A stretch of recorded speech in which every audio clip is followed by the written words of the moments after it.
Hello, is anyone on the interweb? I am on the interwebs.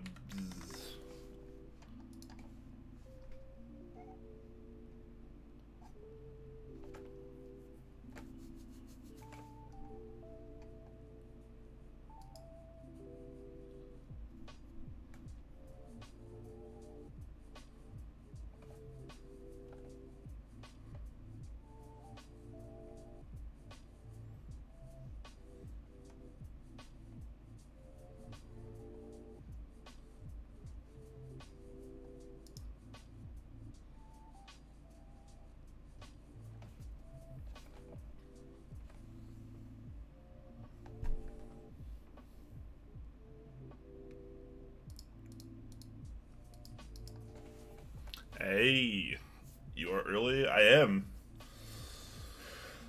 I was already pretty much ready, so I just felt like, going live like a few minutes early is usually a good thing, in my opinion. Because, if there are any last minute bugs, you can just smooth them out before your scheduled start time. And also, it gives people some time to kind of slowly get in here. I am quiet? Let me fix that. How about that? Is that any better?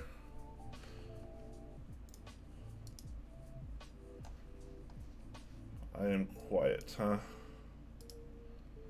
Let me know how that... I should still be able to get this a little bit better. Hold on.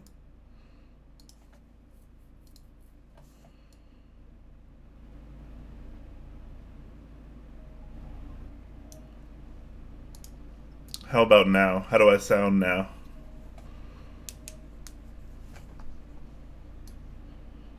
I have the music pretty quiet. I just turned myself up a little bit in Windows and I turned myself up a little bit in OBS, so this should be better. That's good? Okay, we'll leave it at that then. See, these are the kind of bugs that we can iron out before the stream technically starts. Officially starts. Oh.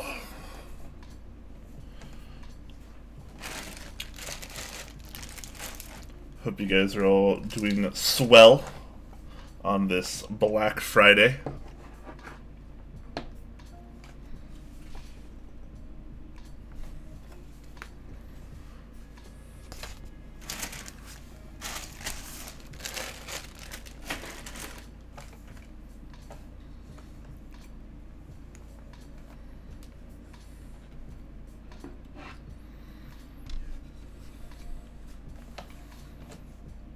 This better not take long. I got a new carbon steel pan and some steak, and I'm itching to cook. This will take as long as you want it to, because you can just close the stream at any time.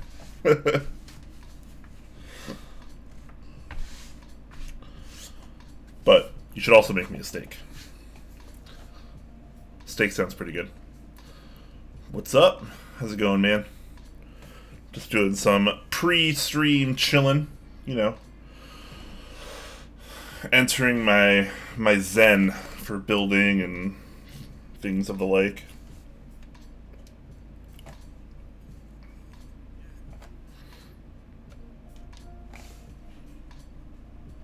Got some fillets yesterday? Oh, that sounds good.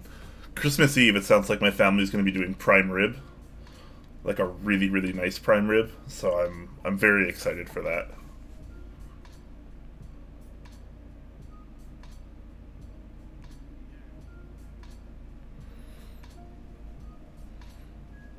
Smoff says, oh hi, I haven't watched the stream in a long time.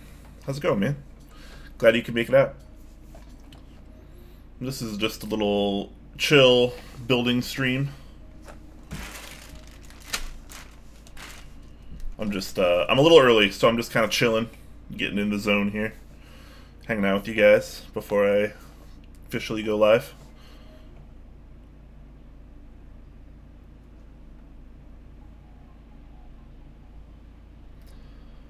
Pepe says that Tofu X Solarized Dark combo is so nice. It is nice. This is like right now this is like my board for breaking in switches. So I have some like stock retooled blacks in here. I've been breaking in for about a week and a half now. I'm going to wind up lubing here for someone shortly.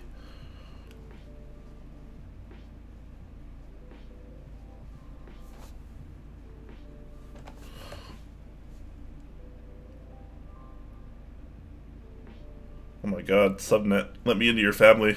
Does lamb instead of turkey for Thanksgiving? Oh, I love lamb.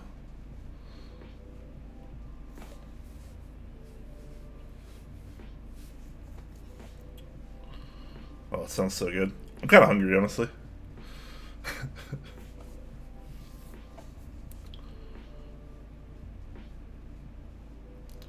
Melody asks, what board is this? So the one I'll be starting with today is the KN 2.10, which was a private group by Thesis Camper.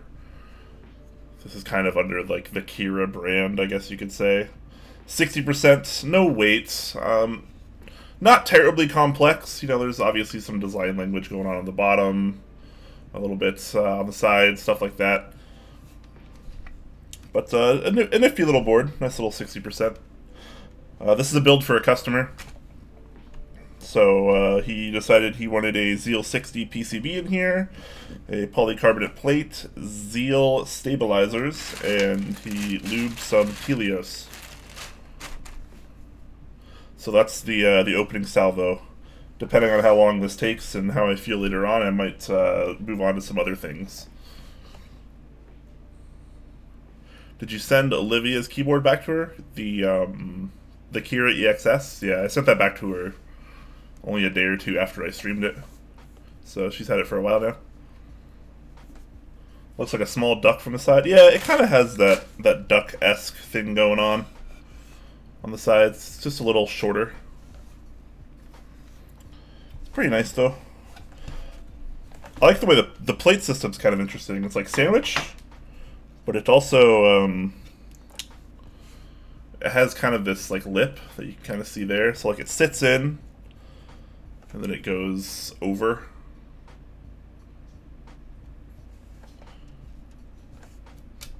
Kind of nifty.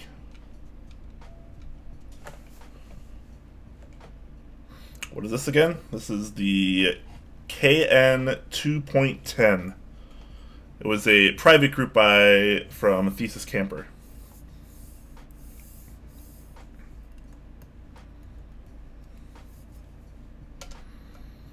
Pretty simple, three-piece design.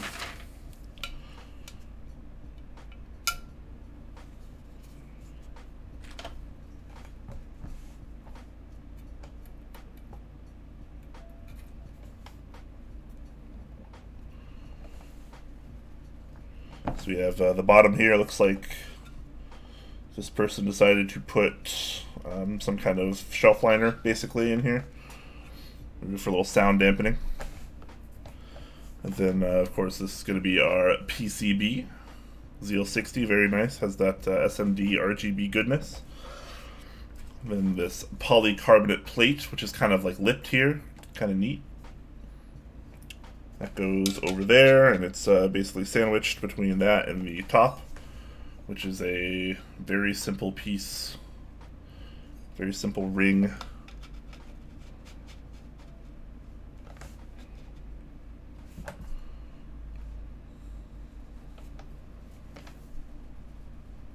Alright, so the plate is also diffuser? Yes, yes it is. So it comes out like the sides and the back there. It's like a ring around the whole thing.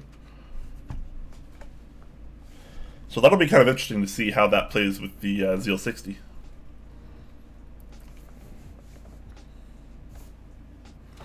Hello. Hello, everyone. Sergeant Beerface, good evening to you as well. I had a great Thanksgiving. Did a little Top Clack stream, got together with family a little bit. Hope yours was great as well.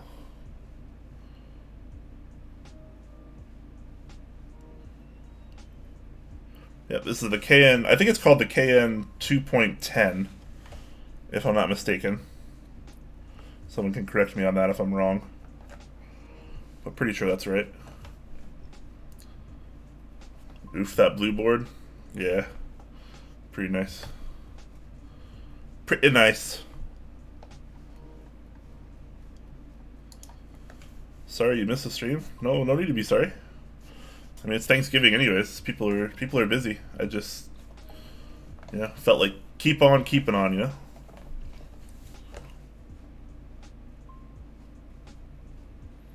Alright. I'll officially start in a few minutes here, just as more people kind of roll in. You've heard about the new co-host? Awesome stuff. Heck yeah. I'm excited to have Jay join Top Clack. It's going to be really cool. Jay's a really good guy. How do switches fit in the KBD fans' winculus? Are they loose? No, they're pretty tight.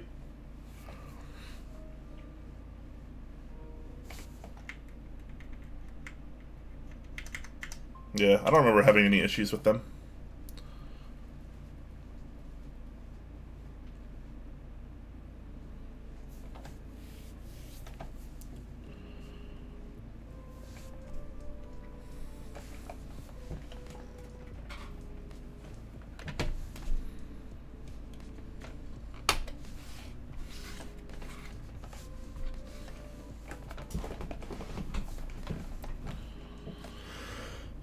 Oh boy.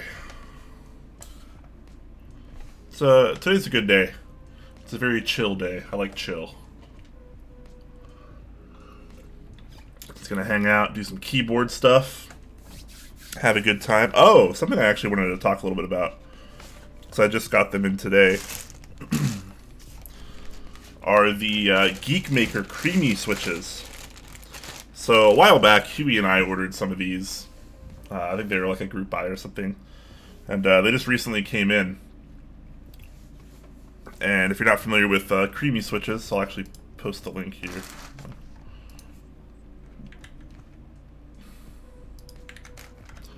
So here's the page for them. So pretty interesting stuff. I haven't actually used them on the board yet, obviously. Just got them in today. Here's the bag of them. I'm probably going to put them in something once I'm done building this board, just because I really feel the need to try them. So there's that. Interestingly, they came with some switch stickers that kind of match the color of the stem, which I got the green ones, I think. It's kind of like a light green, and they're the 78-gram spring. Not to be confused with Novelty's creams, yes. Novelty's has cream switches. These are Geek Maker Creamy switches. Both linears, but they definitely look and act a little bit different. So yeah, interestingly, they send some switch stickers with it, and something I had actually never seen before. It's going to be kind of hard to pick up on camera, but I'm going to hopefully try to do this the right way. So, oh my god, it's even in person, it's hard to see, but like up here, there are actually stickers for your stabilizers that I'm pretty positive you put like on your PCB, kind of in place as in place of a Band-Aid mod. So that might kind of silence things up a little bit. But I had never seen that before, so that's kind of interesting to me. I mean, I'm probably not going to use any of this stuff because I don't really like stickers. They're not really worth it for the time they take, IMO.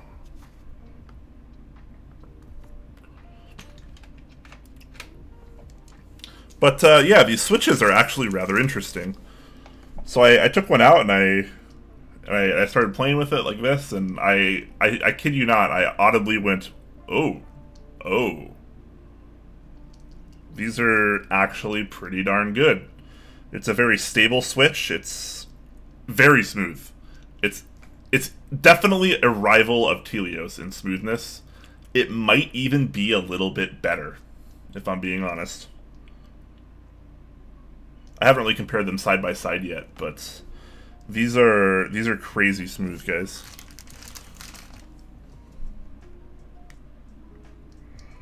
But they almost feel like they're lightly lubed already, which is really, really interesting. So definitely gonna try these out in a 60% because I only have 65 of them. So pretty excited to see how those go. Anyways, hello everyone. Welcome to another episode of Top Clack Builds Stuff. And today I will be building stuff. Starting with the Thesis Camper KN 2.10, which was I'm pretty sure, a private group buy board, not a ton of units out there. Kind of a simpler 60% with a little bit of design going on. Sandwich mount. I'll show it off more a little bit later once I'm done, of course. This particular one is going to have a Zeal 60 PCB with Zeal stabilizers and some lubed Telios. But I did not lube myself. The customer that wanted me to build this for him lubed these himself, so I don't have to worry about lubing anything other than stabilizers, which I will, because I don't think these are lubed. Nope, doesn't appear to be. Hey, Titan.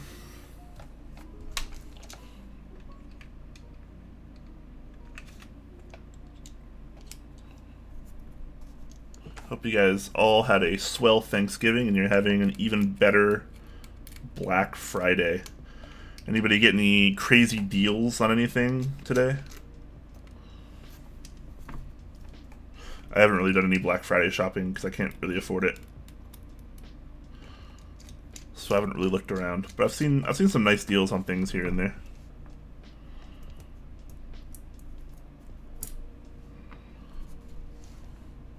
What stabilizers are these? These are the ones from zealpc.net. These are Zeal stabilizers.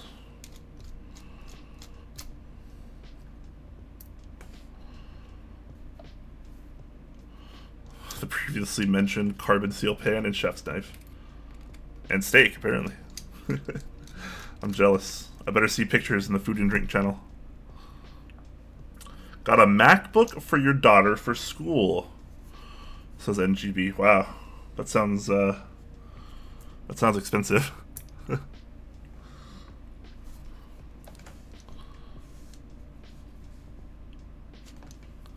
You ordered a pack of 100 of the box Dark Yellows from Novel Keys. Nice.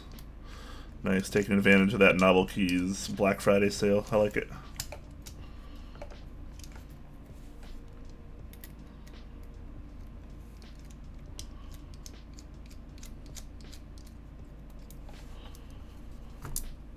I just saw some Jukebox Tie-How keycaps for $12, sold out. Wow, it's pretty cheap. If I'm not mistaken, they did that in the Cubic profile too, not actually OEM, so it's kind of like an OEM Cherry hybrid.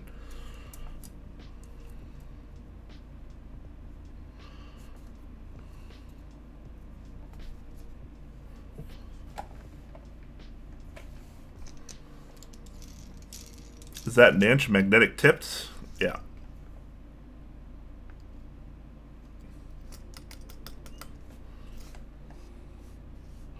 It sure is. Cubic is good. Not as good as Cherry, but good. I didn't mind Cubic. It's alright. I wasn't in love with it, but it's also really, really inexpensive, which is cool.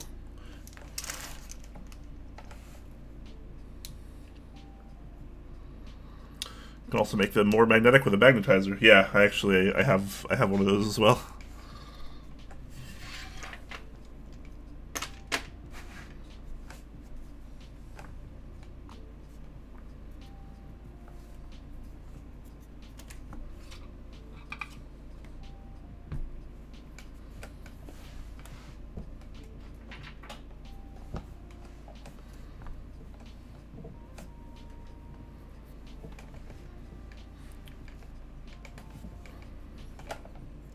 And here I thought I was going to have a productive Friday night. You can! You can absolutely have a productive Friday night, and I hope you do. Are you going to be building something as well? Build along with me, man. Let's do this. Let's take this journey together. Is that a new desk mat? No, I've had this one for a long time. This is kind of just one of the ones I use to build on, because I don't care about it as much. I have like two or three of these exact same ones, so I just kind of build on them, then wash them, then build on them, then wash them.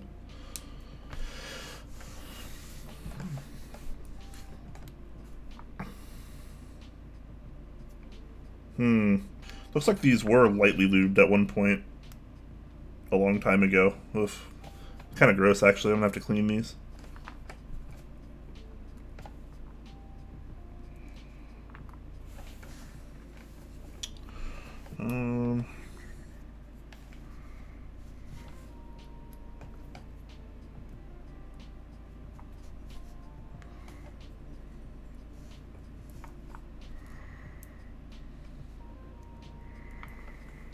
Some old lube.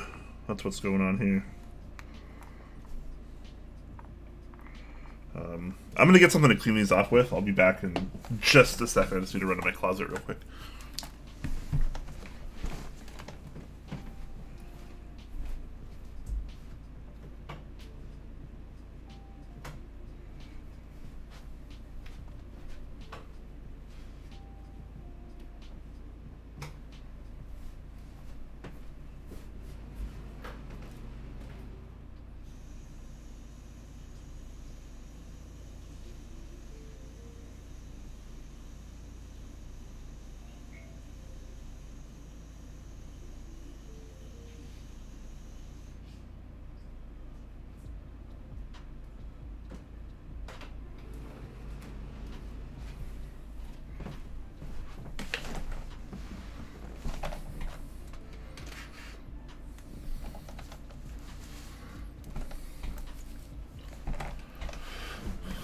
Alright, I'm back.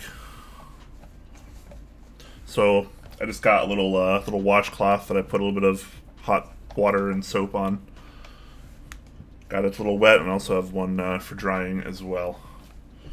So two-stage process. These obviously have some pretty old lube on them, and it's kind of gross, and there's a bunch of like hair and dirt and stuff on it. So I want to make sure I clean these off before I lube them properly.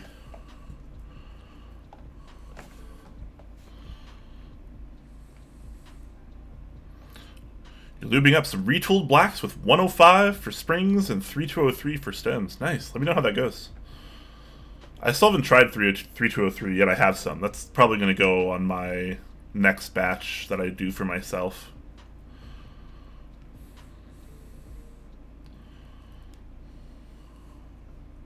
Holy F, Brian is a giant. Yeah, I'm pretty big.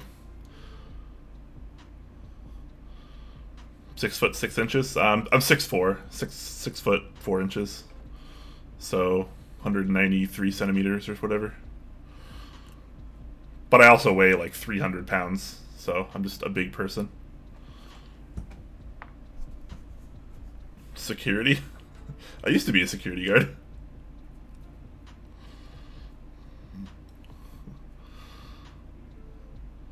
You have 200 switches to lube. You won't be doing anything else for several days. I know that feeling, man.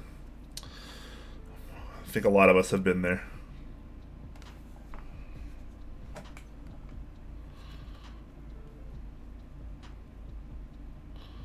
Yeah, just do a light coat. Oh yeah, that's usually my goal.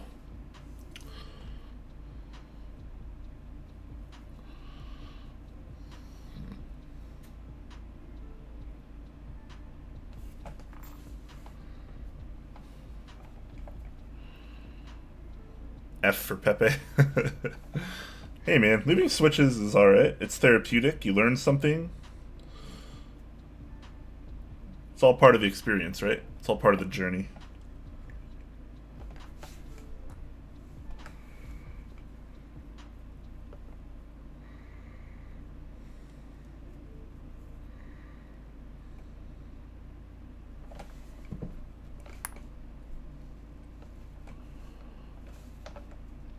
You like lubing while watching keyboard streams? Heck yeah. I always encourage you guys to build along with me. Kill two birds, one stone, you know?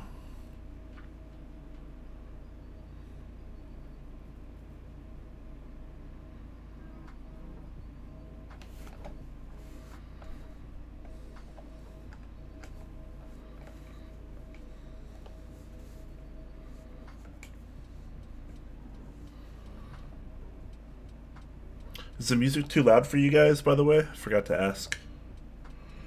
I try to keep it kind of quiet. Feels like I'm not alone in this lube game. Nah, man, we're all here.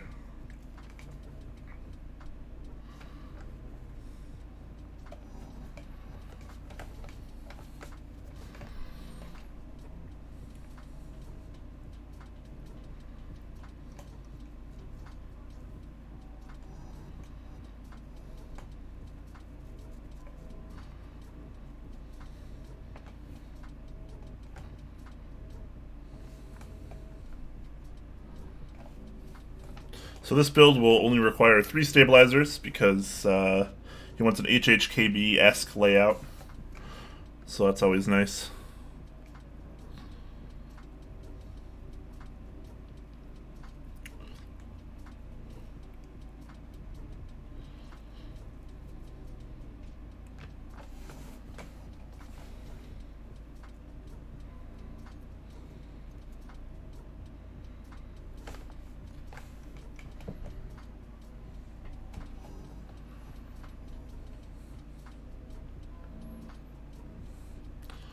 Love that plate dedication, right?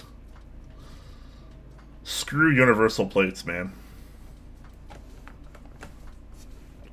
They're convenient, but dedicated plate's so much better. Kobo says doing some stab modding myself right now. Very nice. Gotta treat those stabs right, man. It's all part of the experience. Bad stabs, or like poorly tuned stabs, like can ruin an otherwise amazing build. It's very important. Tinker, tinker.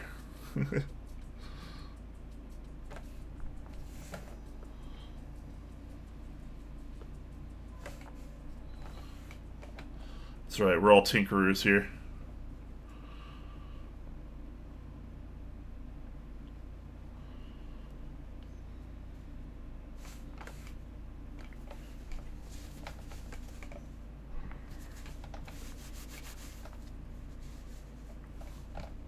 I'm gonna dry these off now that I cleaned them up a bit.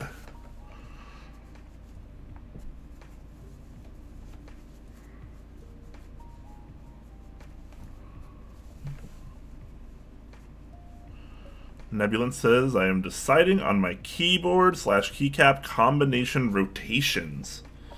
That's some dedication, man.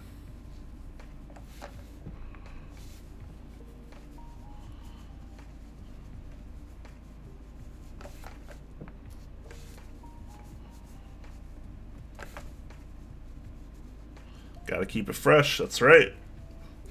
Nothing wrong with a little rotation.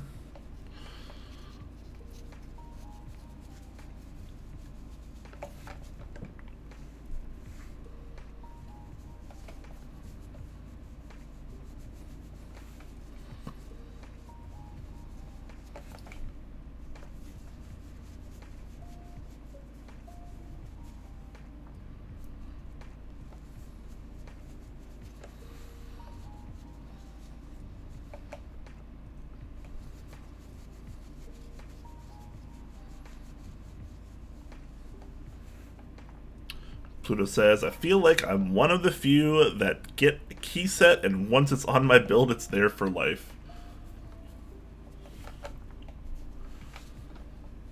The problem is I can't afford to do that. I can only afford so many key sets, so I often swap them around. Pepe asking, how similar are V2 Zelios to alternatives like Holy Chickies? I've never used Holy Chickies, so I can't answer that. I would say they definitely have a Holy Panda-esque feel to them. Big round bump that that starts very early. The bump on the Zelio, or the V2 Zelios actually start earlier than it would on a Holy Panda. It's like when you start the press, you're already in the bump. Alright, got those all dry. All clean and dry.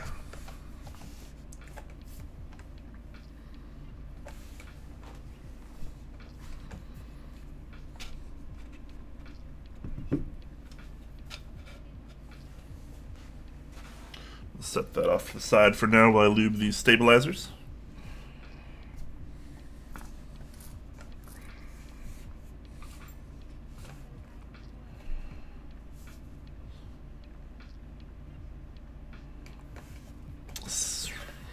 Wait, what? True. In respect to all you guys, I only have 3 boards, so it's a bit easier. That's true. I've heard issues with Holy Chickies with the up travel. Yeah, Zelios definitely don't have any issues, even on the 62 gram. Sounds like Holy Chickies.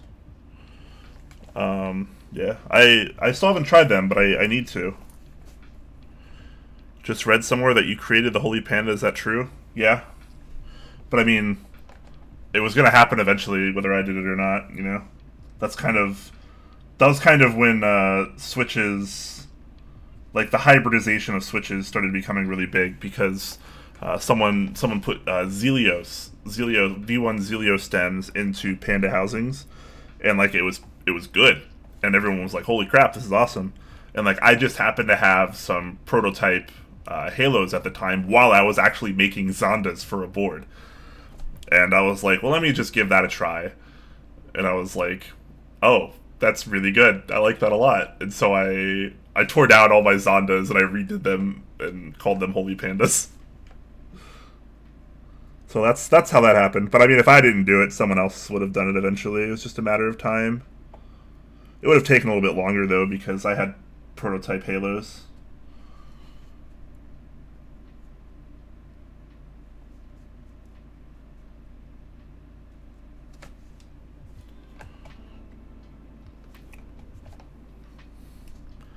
Have you tried Hako Royal Clears? How do they compare to V2 Zelios or Holy Pandas?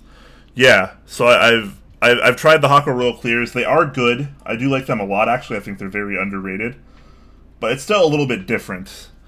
The bump is nice and round, and it does start pretty early, but it just doesn't have like that same characteristic that a Holy Panda has, which feels like a much cleaner, large bump. The Holy Panda, or not, sorry, the Hako Royal Clear, just it kind of feels like a more normal style tactility, just like taken to the extreme, while Holy Panda feels like entirely different.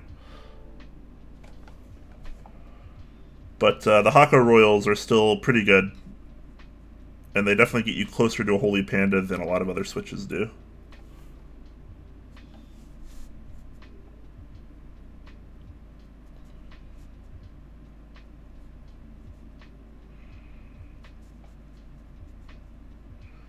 And now there's so many different Switches being hybridized and new names coming out for them, and I just have like no idea what any of them are anymore. I like the Hako Royal Clears though. They're honestly really good. I think they're very underrated.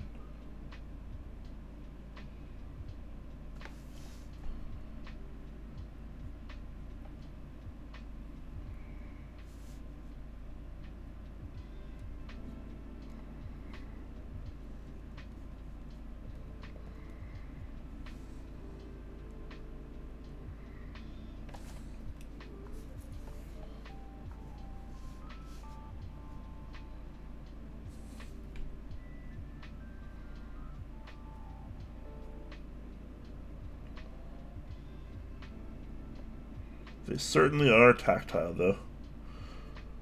It's such an exciting time to be a keyboard enthusiast, honestly. Especially if you're one of the people like me that just really like Switches. Because there's always new things coming out lately, and there's already so many cool things that have been coming out over the last year or two. It's really, really fun. Texas Breakfast asking if I have tried Holy Unholy Mecha Uber Zeliostodal V2 12A. Yeah, they're awful.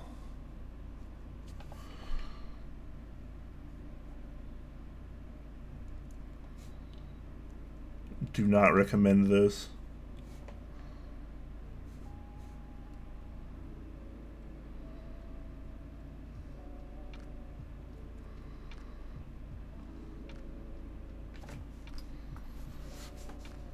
Pluto says, I'm still hesitant to use my Hako Royal Clears since they're the original run.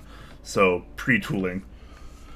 Yeah, that's what mine are from as well. I took them out of a board. I still have them in my drawer. I'm honestly waiting for the, what's it called, that I see on Geekhack right now, the stem shaver. I'm waiting for that to happen, because then I will definitely buy one and I will fix, like, the 300 or 400 box switches I have laying around, as opposed to selling them for nothing.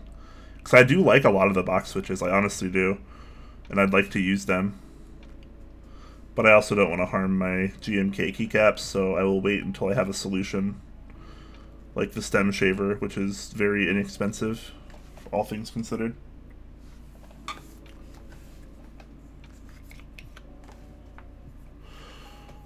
What is the keyboard The Meme?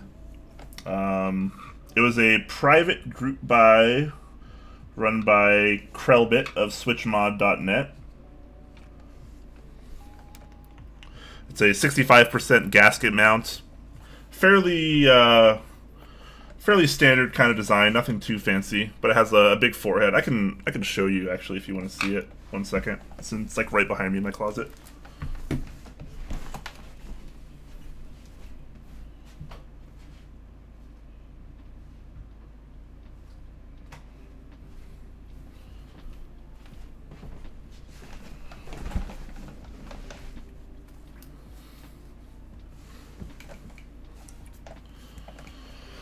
So this is the meme, big forehead. I got a little custom top Clack badge there.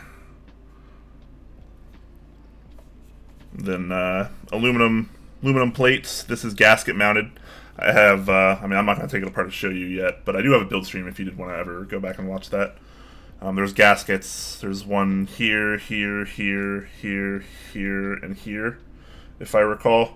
So like 6 gaskets. I have them on each side of the plate. I actually love this board. This is one of my favorite boards. I need to put some keycaps on it again soon. I was using GMK muted on that, and then I moved muted over to another keyboard. I don't have enough keyboards for key sets that I have, I don't think.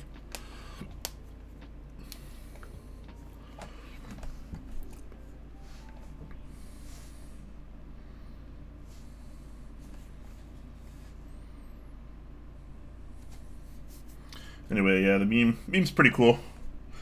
It's extra cool because the factory messed up. Like, none of the units are perfect, honestly. Like, not even close.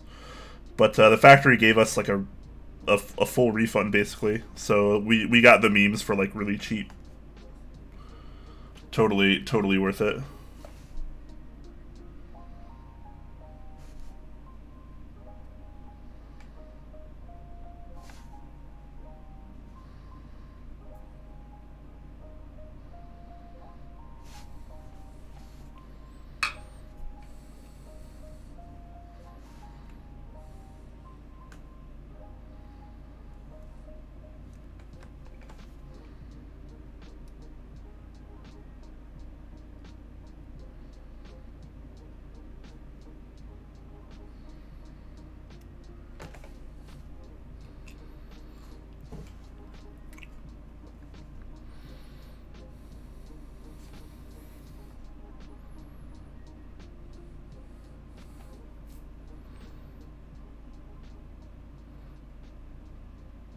You wish you were cool enough for the private group buy? I mean, yeah, I guess so. I think that's like one or maybe 2 of the private group buys I've ever even been in. I don't even know most of them that go on. Like that gasket 00 or whatever that happened that like everyone seems to have now. I had no idea that was even a thing until people got them. I was like, what is that? Similar with the KN 2.10 that I'm actually building here. Like, I didn't even know about that group buy. Lots of private group buys happen, and even people like me are out of the know oftentimes.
Yeah, man.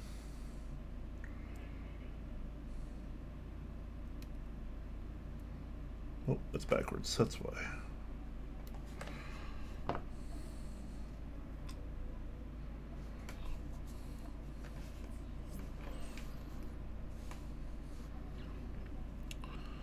Pepe asking, what mods have you done to your HHKB? So mine is just lubed, and it has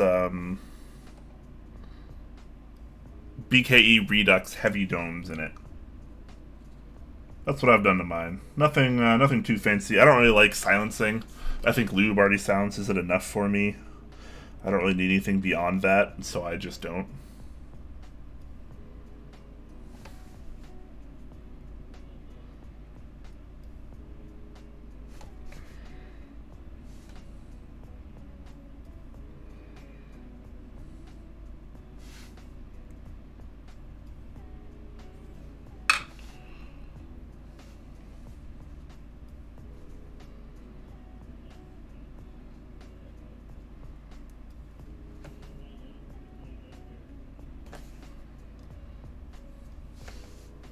$159 asking, do the stabs feel better when you lube the housings like that? I just lube the wires.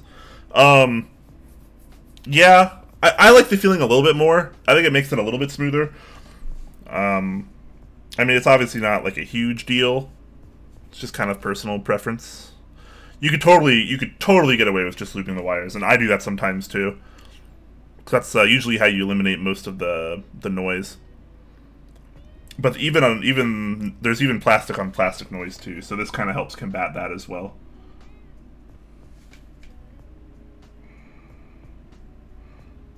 You know, I'm not in a hurry or anything, so I like to go the extra mile.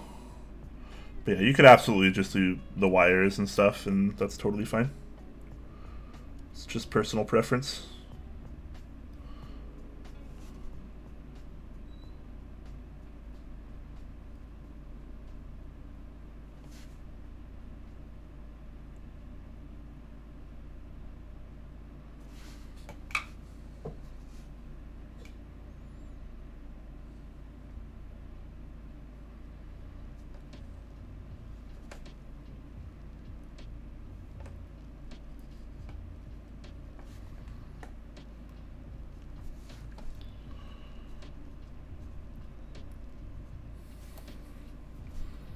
There's just so much going on in the MK community. Seems like makers and designers popping up everywhere now. Yeah, it's true. I mean, that's how it goes when, you know, our community grows at the rate it does.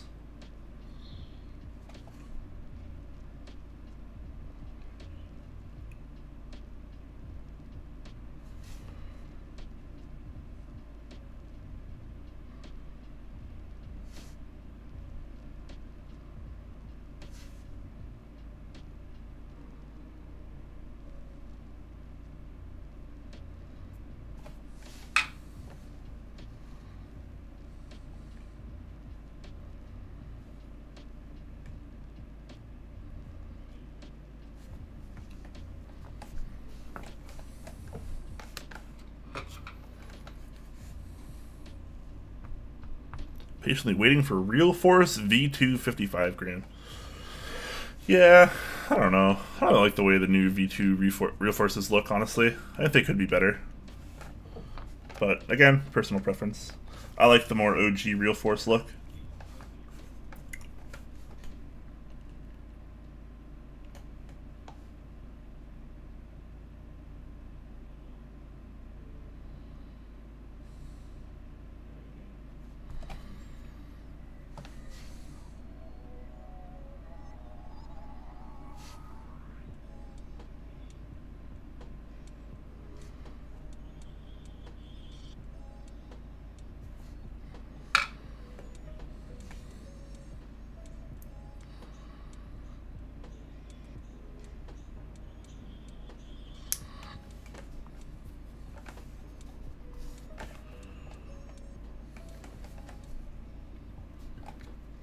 I am patiently waiting the new HHKB, though.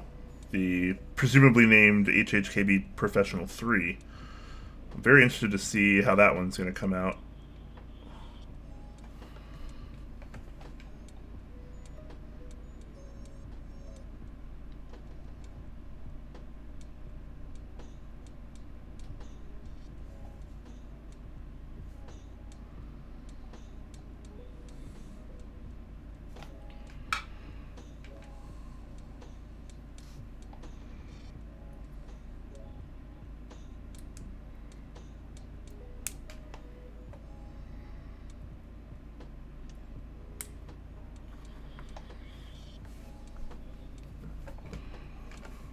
If only Topris sold dome sheets individually. That'd be cool. Probably never gonna happen, but that'd be cool.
Dude, that's making me nervous. Like, do I nab a Pro 2 or should I wait for the Pro 3?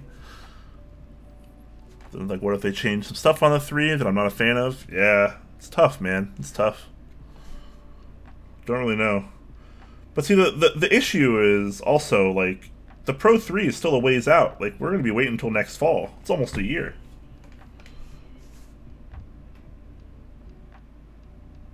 So, I mean, I guess if you want to be without an HHKB for that long...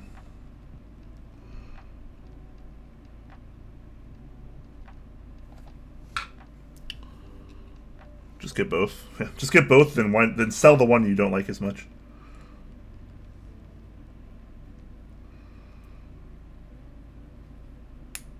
Makes sense to me.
Time to put some stabs in, boys and girls.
yeah.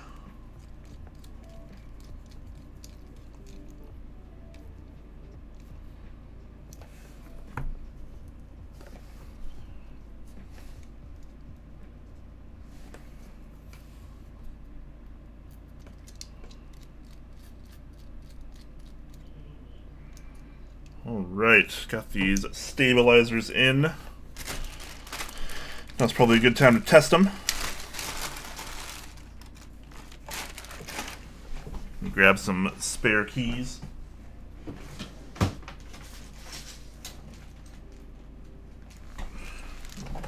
Here's a set of GMK Cyan.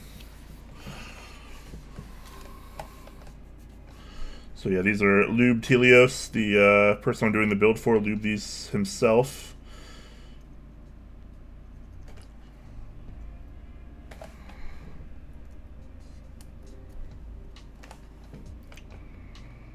He apparently likes either very thick lube or a lot of lube, or both.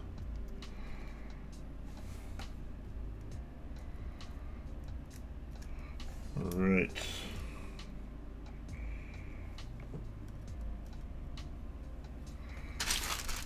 Let's test out these stabilizers.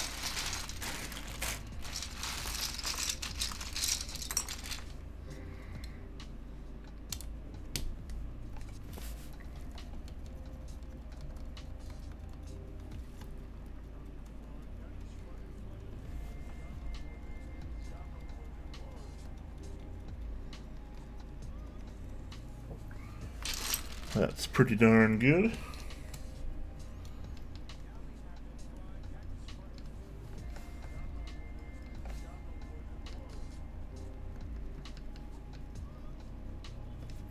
Also good.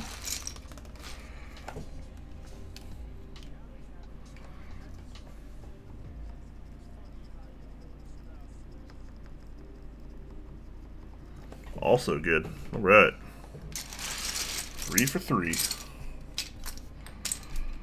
I'll probably just put GMK Cyan on this board anyways, just because it's not on another board right now. And it'll look good with the silver.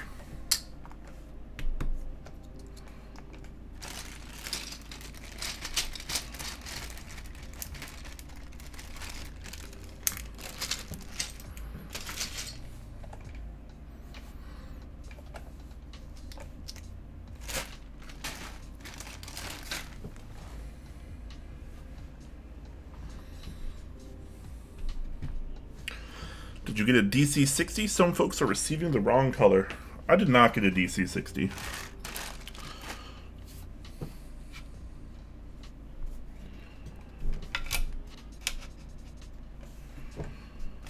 I felt like it was kind of just like a Fiel knockoff. And when I'm going to be getting my Fiel back, like, might as well just have the Fiel, because I think the Fiel is going to be better.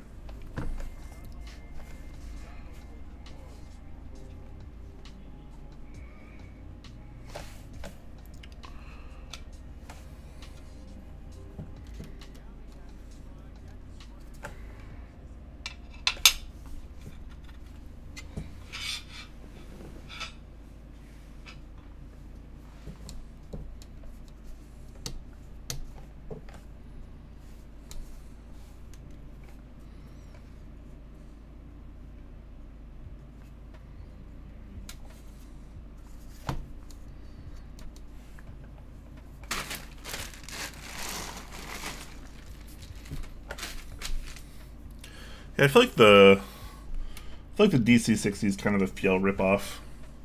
Kind of like the Doro 67 is kind of like an M65 / Koyu ripoff.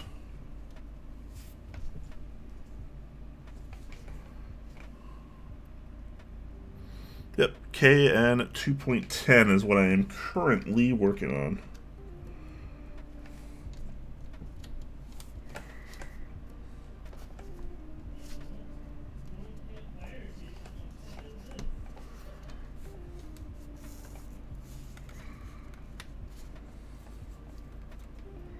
Come on, plate, work with me here.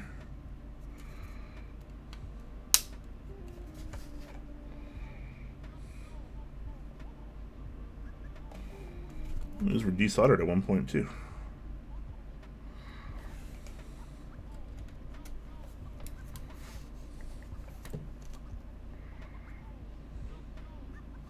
What the heck? He also clipped the pins so they'd be plate mount. Well, at least it's not a universal plate. Could be worse.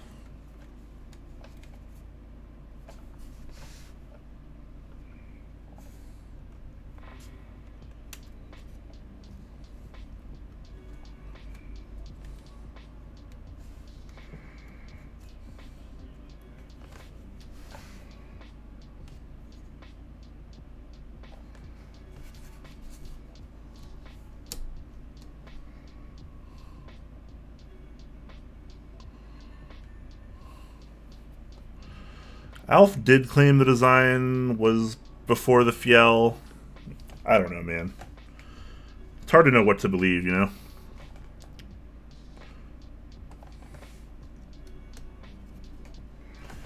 Anyone can claim anything, right? It's hard to prove stuff like that, I guess. So I'm sure the DC-60 is a copy? No, I'm not sure. That's just what it seems like to me with the information that I currently have.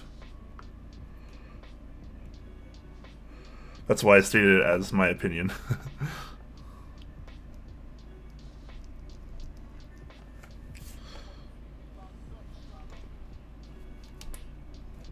That's why I'm not making a big deal about it or parading it over everyone. Just, to me, it seems like a Fiel clone, because the Fiel came out... The Fiel, as a piece of hardware, came out way before the DC-60. So, I don't know. I'm not saying you shouldn't buy the DC-60. Obviously, that's totally your guys' preference and what you want to do. I respect that. That's fine.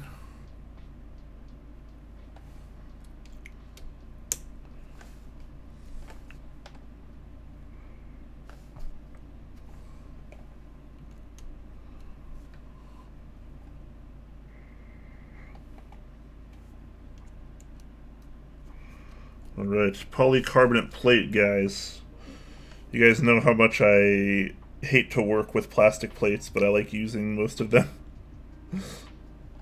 They can be kind of obnoxious to put switches into, because sometimes they just fall down, because there's nothing holding them up. There's not a whole lot of rigidity.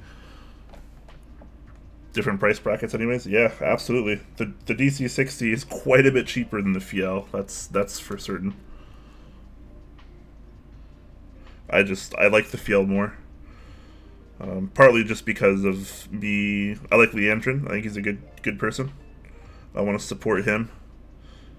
And I like the Fiel a lot. I was part of the original round.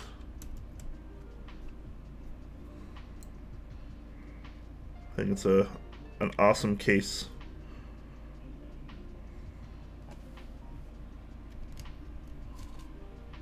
Salamander plate? Oh man, don't even get me started on that. That was one of the worst plate experiences I've ever had in my life.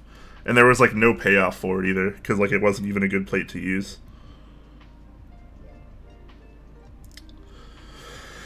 Really, really did not enjoy that plate.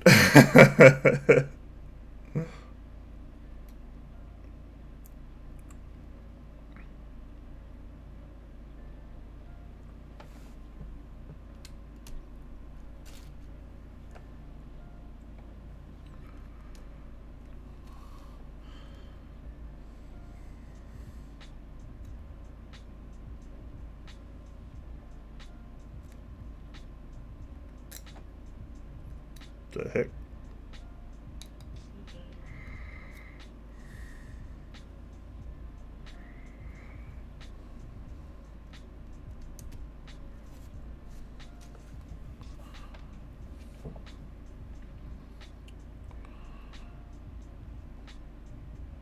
Fiel's price jump killed you. You were fine with the original price but couldn't justify for the newer release. Yeah, I feel you. I thought 250 was totally fine.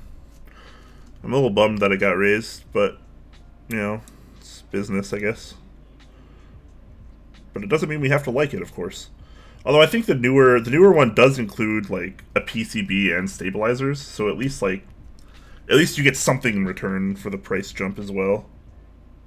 Not saying it's perfect, but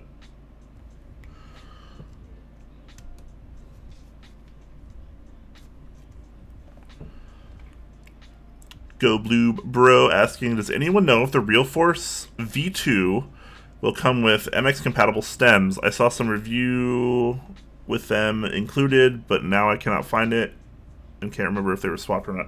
I actually don't know. That's a good question. Hopefully somebody else has an answer to that.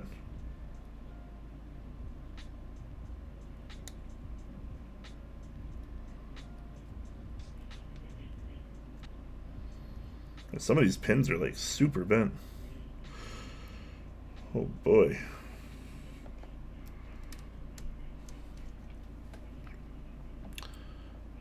NK Fiel with Holy Pen is probably the best tray mount case I've ever heard. Yep, his Fiel is definitely something of legend.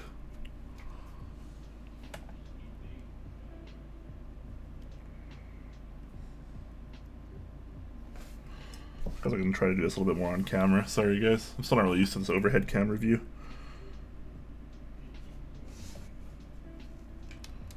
No point in streaming a build if you guys can't see it, right?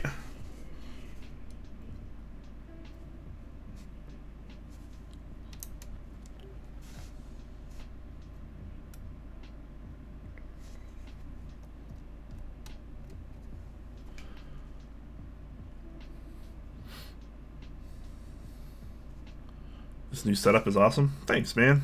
Hoping to still get all the kinks worked out of it and try to get it looking a little bit better, but I'm happy with the direction it's going, for sure.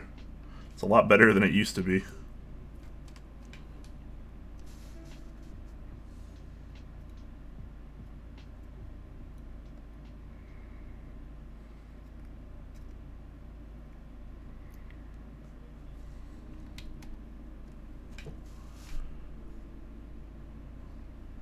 Just checking in. Are these the creamy switches you linked in Discord? No, that's what these are.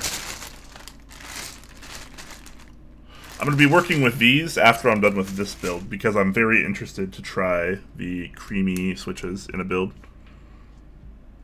So I have a couple things behind me that I need to build still that I can put them in to try out. So we'll check that out.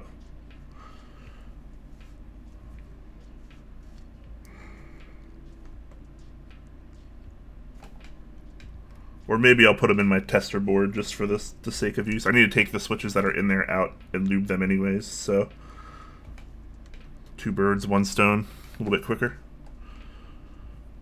This overhead is helpful to watch. Nice. Nice. That is always helpful to hear.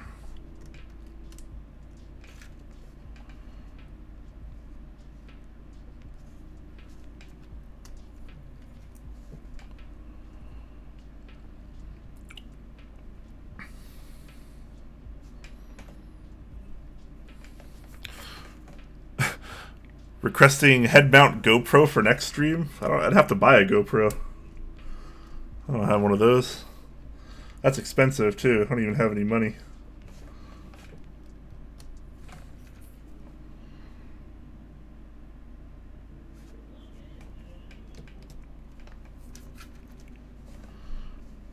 Telios? Yeah, these switches I'm working with right now are Telios, yes.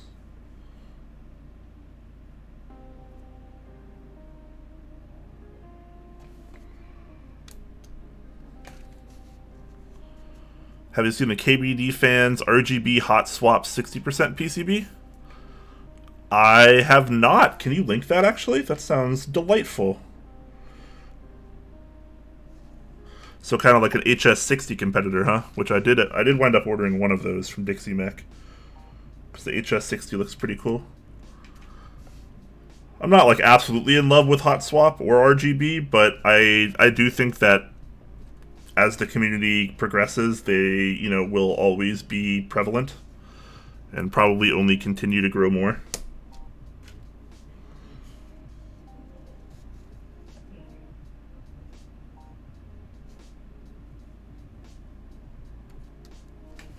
Alright, let me take a look at this.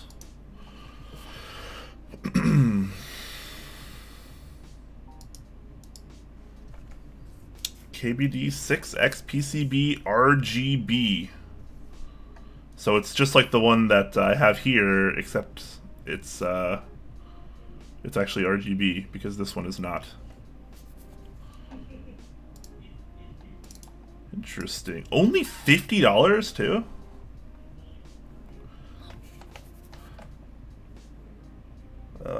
I feel like I'm gonna have to get one of those, maybe?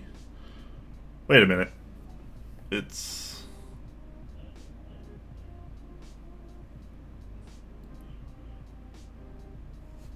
north, or wait, no, it's north facing. Wait a minute. Is that north facing? Man.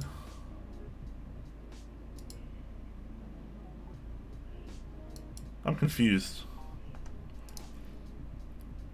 I don't see the SMD. I see the underglow RGBs, but I don't see the switch ones, which I don't think. So I think that's the same exact one I have in here now.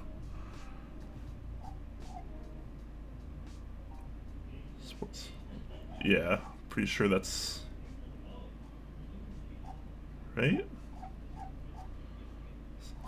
Sorry guys, now I'm just trying to figure this out.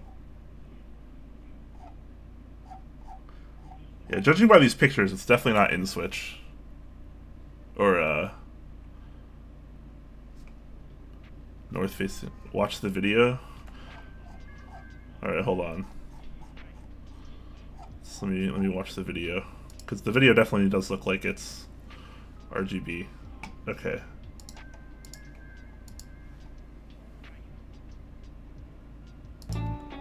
Oh, that's loud. Okay, cool. I mean, for $50, how can you say no?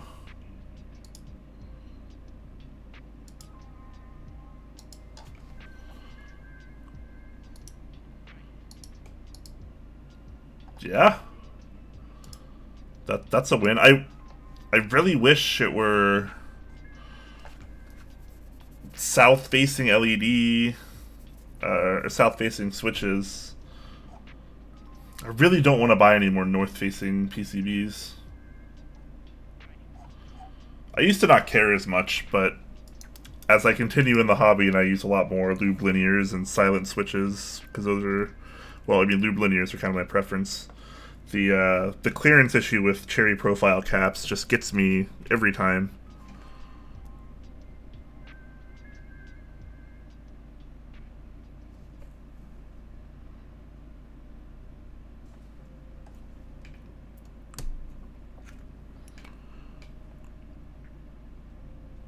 But I mean, $50 for a hot swap PCB with SMD RGB. It's kind of hard to say no to that. Just I really wish it was south-facing LEDs. So I'm pretty sure the non-hot swap model is. Actually, I don't even remember. Yeah, so the non-hot swap model are you know, correct. What I'm going to call more proper.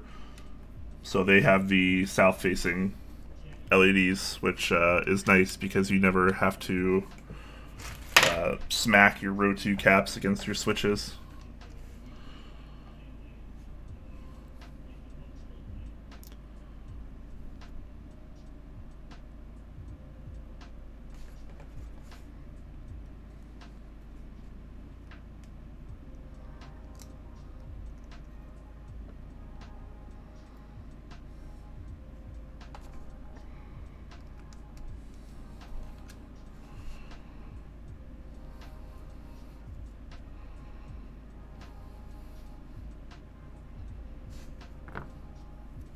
Wait, south-facing? I'm confused. The pictures all showed north-facing. Oh, you mean for the...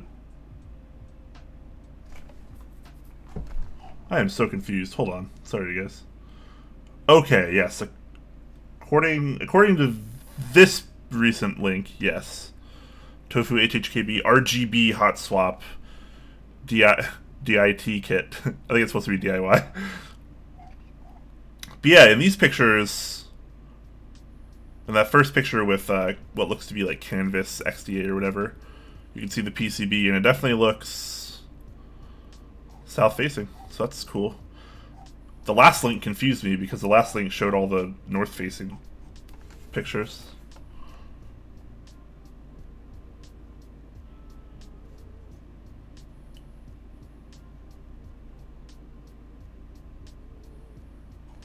Cool.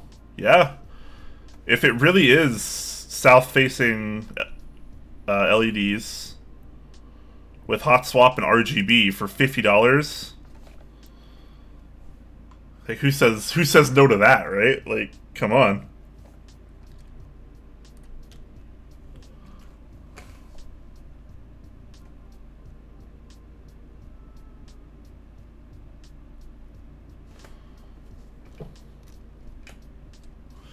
Did I see the VIA knockoff software showed at the bottom of the kit? No, I didn't look. I can take a look at that later, though. DIT equals do it. I mean, I guess I gotta buy one. I gotta buy one. If it is south facing, and it's hot swap RGB for $50, I'm gonna have to buy one and try it out. That's too hard to pass up. That's the old 6X PCB video. Fair enough. Sorry for my confusion, guys.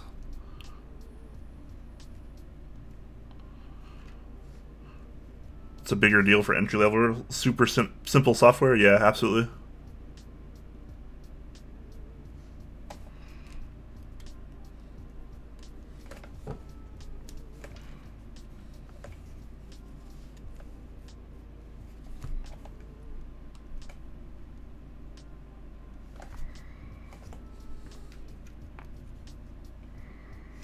Oh, good. There's extra switches. Perfect. With the way some of these pins are bent, I'm afraid like a couple switches might not even work because the leaves are messed up.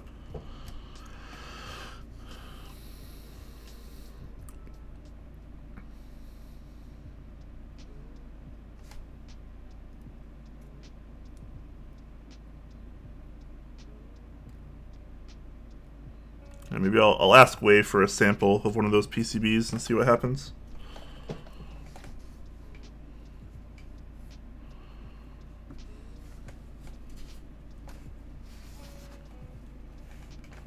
Alright, I'm gonna go through and make sure all the pins are through the holes, so I don't have to fix anything while I'm soldering.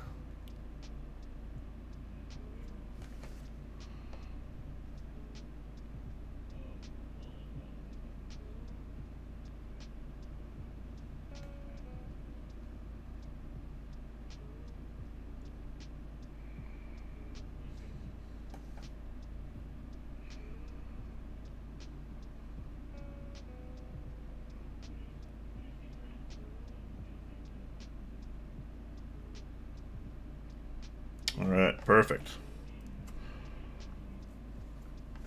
Just make sure all the switches are now straight.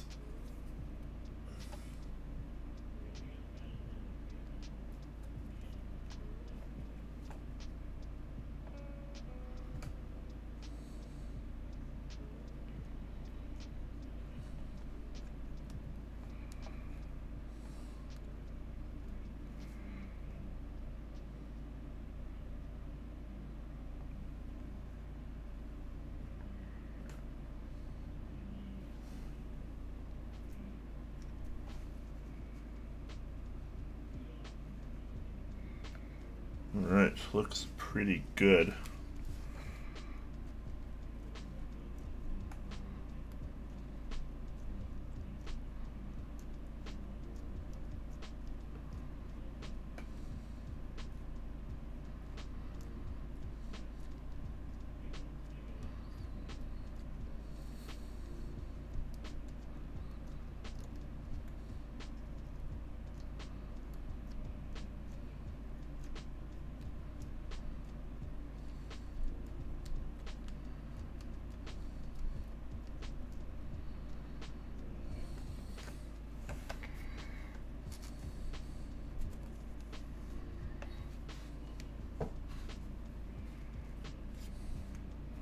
let's get ready to solder.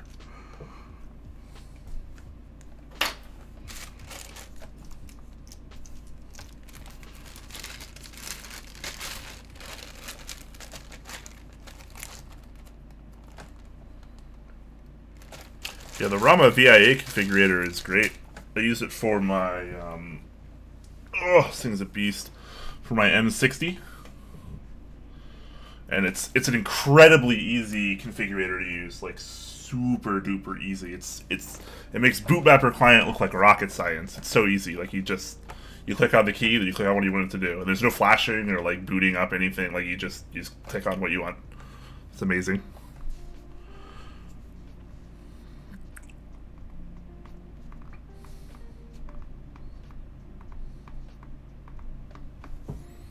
All right.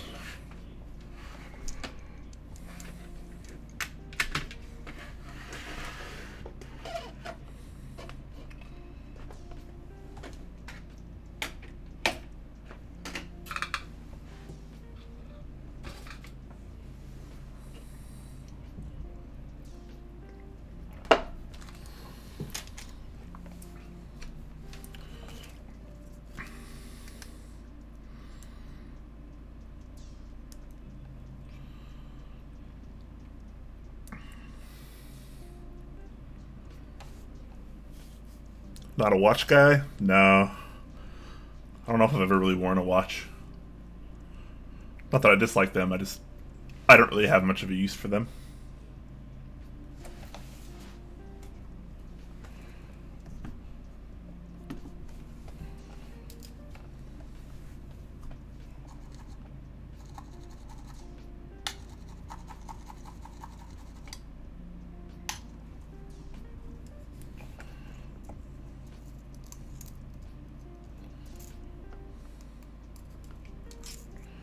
I'm not cool enough to be a watch guy.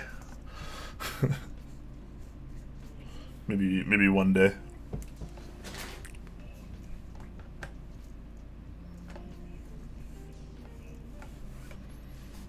Try to solder in such a way that you guys can actually like see.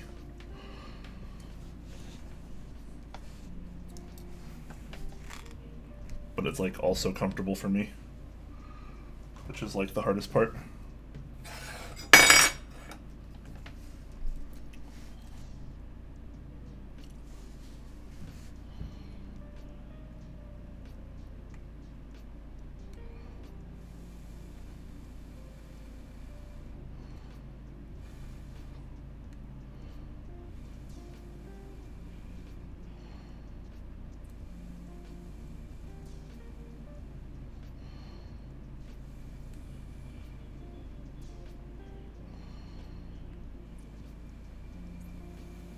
You know what I need to do, actually? I'm going to open my window. I have my window closed right now.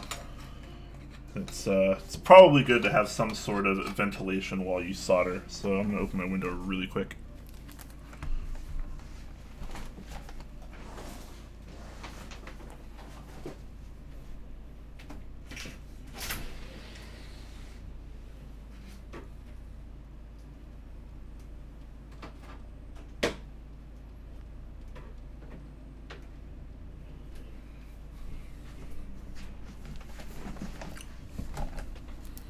Ah, yeah, presumably safer. Just how I like it. Is my head still blocking this?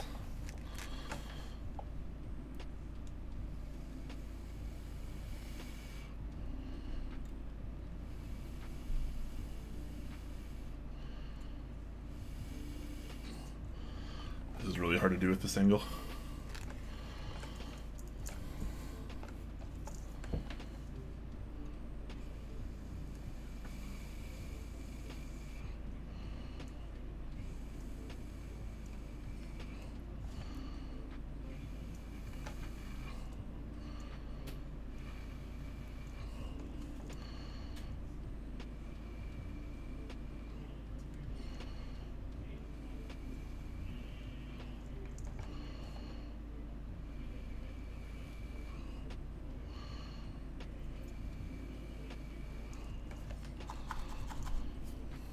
Golden.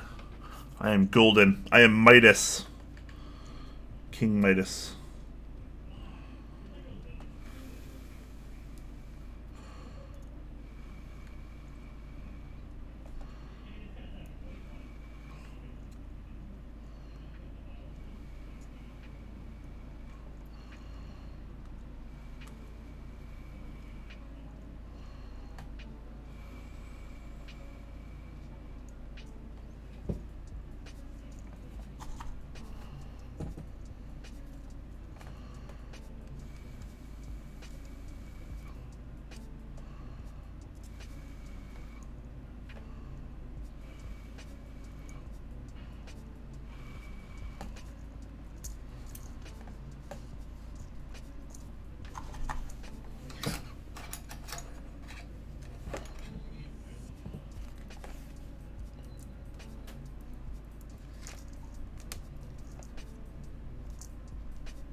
I'm really excited to try out these creamy switches, guys. Like, way more than I should be.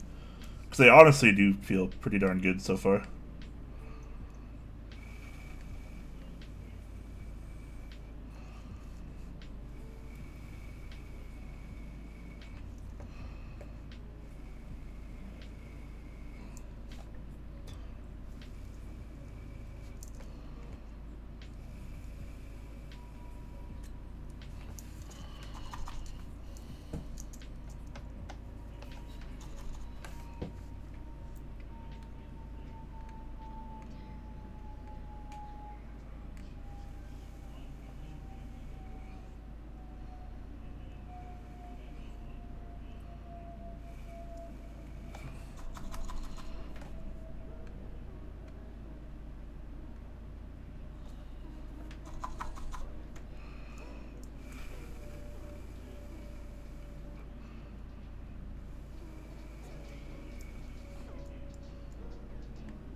Solder incense? No. They're pretty nice. I might just swap the tops on mine, I'm thinking. You mean for the creamy switches? Because my creamies feel, like, pretty darn good.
Bit of a lower tone, huh? I have 110 yellows and pinks coming. What weight are yours? I have the greens, which are 78 gram, I believe.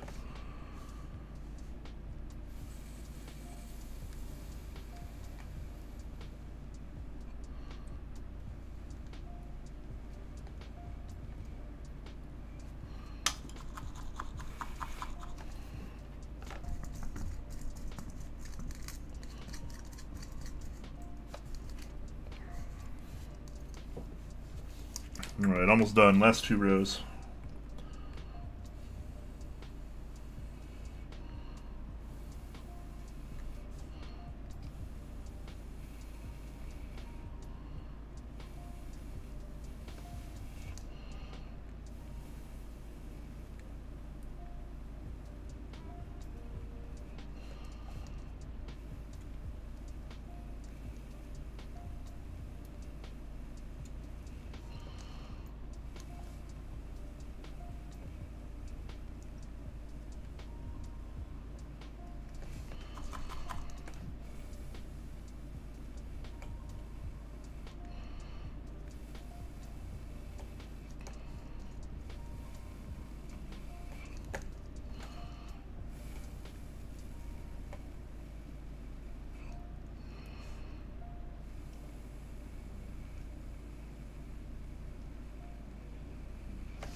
How does the Halo Stem and Zeal V2 feel? That's a good question.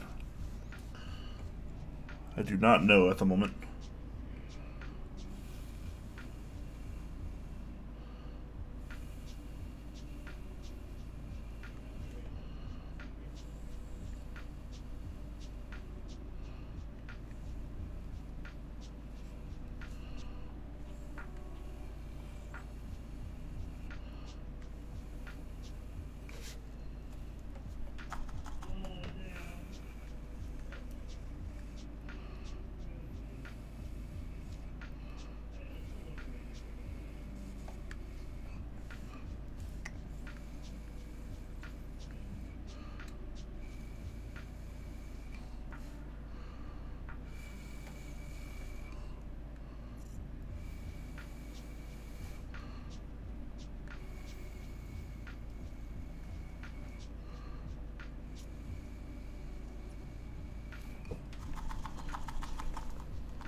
Hopefully I am done soldering here. I've got all this worked out. I'm going to plug it in real quick and do a little switch tester here. I know I have a cable back here somewhere. I've been using a lot of Type-C lately though.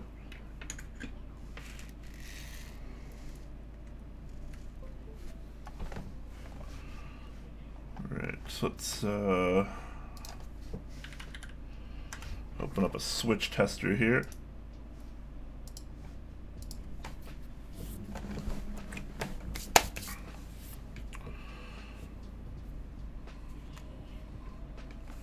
Sorry if this is blinding.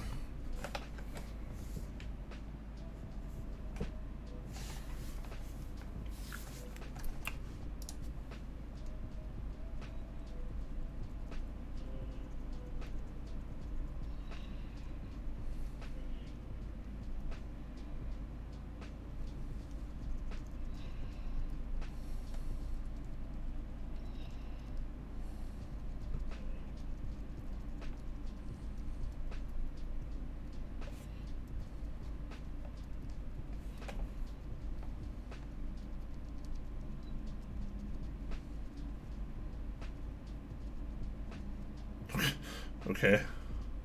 This is registering. This is supposed to be N, but it's registering as F. That's very interesting.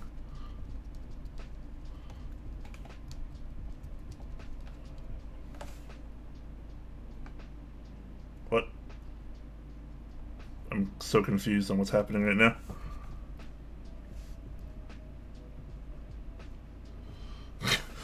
Alright.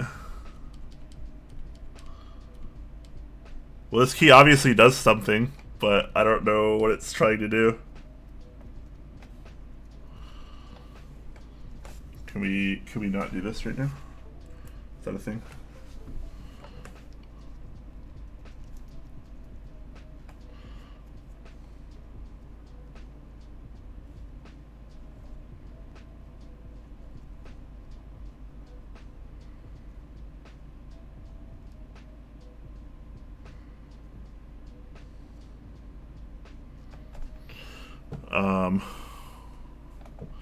Yeah, I'm not sure what's going on with that key. This seems like some kind of firmware thing.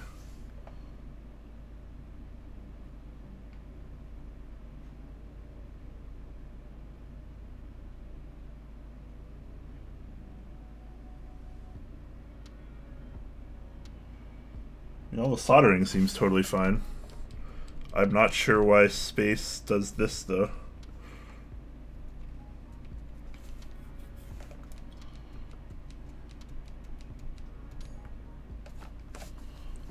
Did you short the board? I didn't test anything in terms of shorting. Let's see.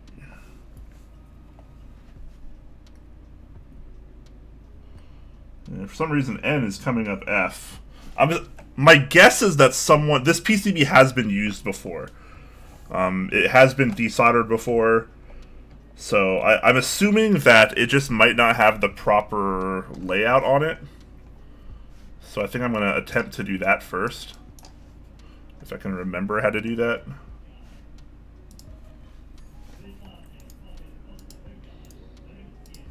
I think I still have a folder for Zeal stuff somewhere.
So I remember how to do this. Let me read the instructions real quick. It's been a while since I've used a Zeal 60.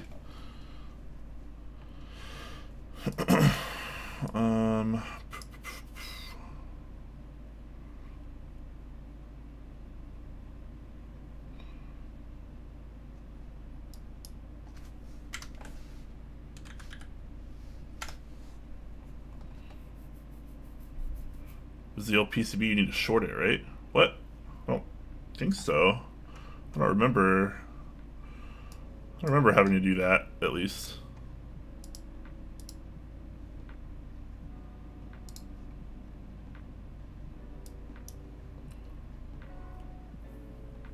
There's pads that you need to solder to define the layout. That's only for the LEDs, right?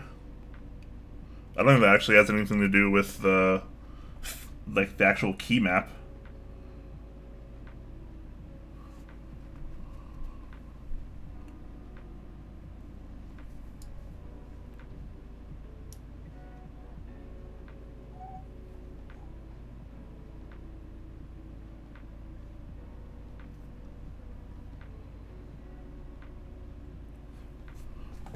Really? There's things you have to solder to change the key map? That seems really strange. I've never had to do that before. I know you have to solder specific things for like the stabilizer LEDs. Because I have had to do that before, which I still need to do a couple of them, it looks like. But I don't think you have to solder anything to program a layout.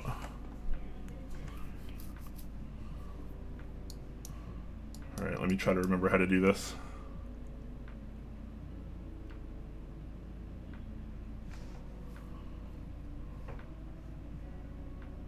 What revision is this? Revision 2. It's a little back up.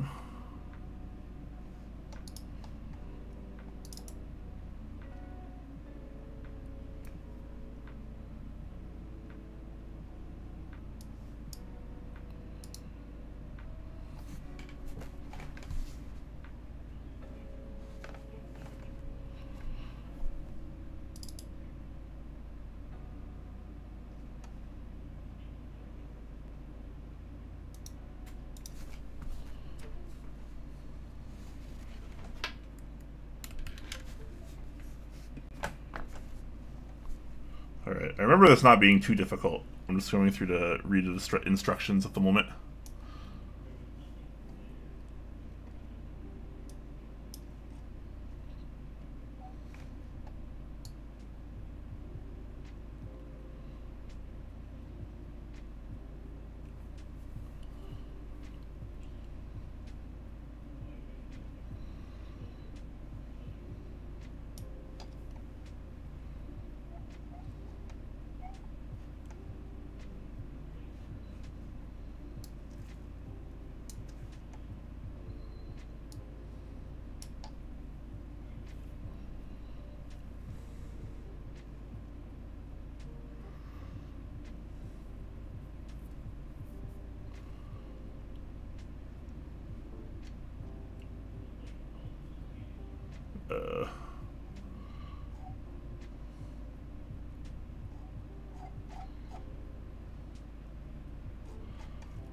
Is this thing on the QMK configurator yet?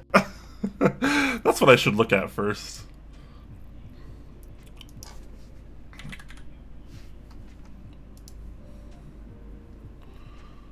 Please tell me the Zeal 60's on here.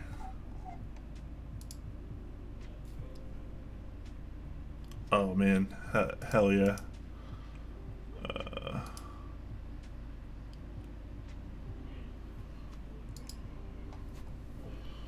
Okay, I think I'm gonna attempt the QMK configurator first.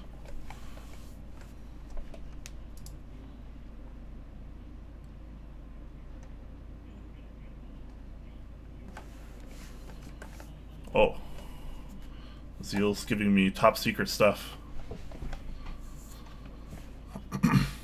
I'm sorry. I'm trying to look at like 30 things at once.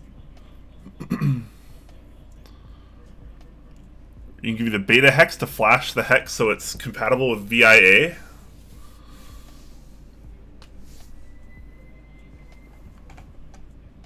You need to run the bat without pressing the button. Oh. Is that what I'm doing wrong? Because I have bat files for it.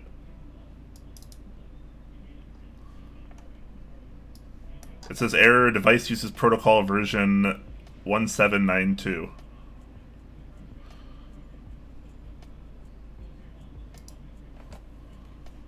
It's probably running old hex. How do I update the hex for this?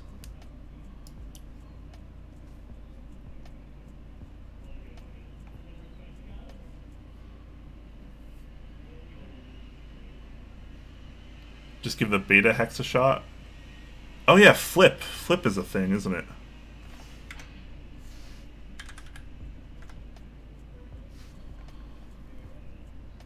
It's been a while since I've used this. It's been a while since I've used flip.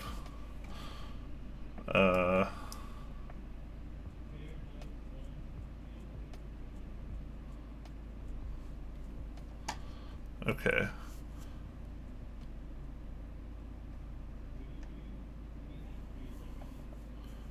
So wait, the hex file you just sent me on Discord, Zeal, is that for the VIA, or is this the default one that doesn't include VIA?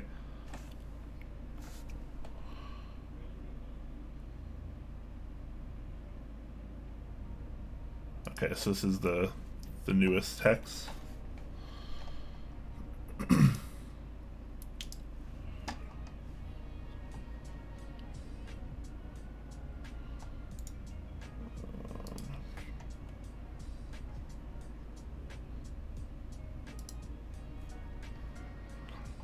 Okay.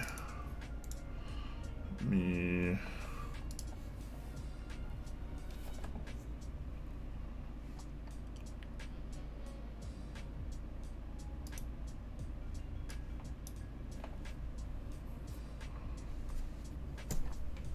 Do I have to?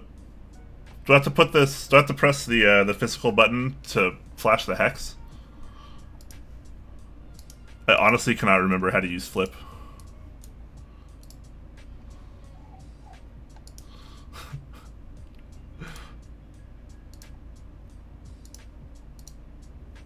I feel like flip's actually been updated since I used it, and it looks a little different.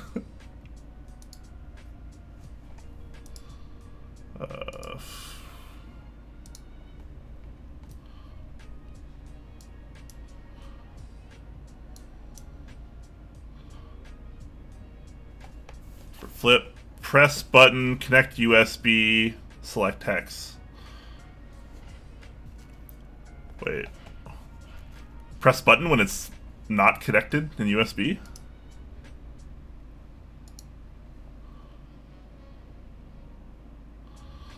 I'm confused.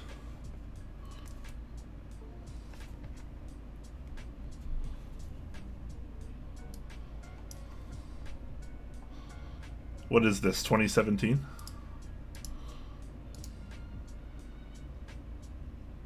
Click on USB icon, connect via USB. Okay. I did that.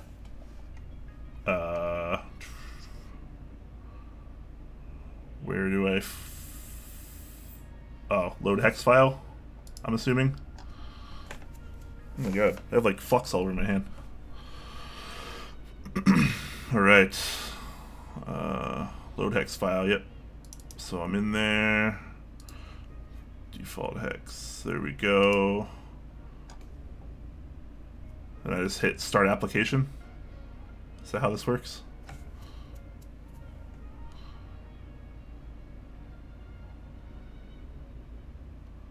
Sorry for my incompetence, guys.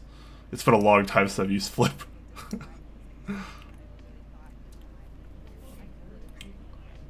Okay, well that looked like it did something. That's a good start, right? So that's the new hex. So now...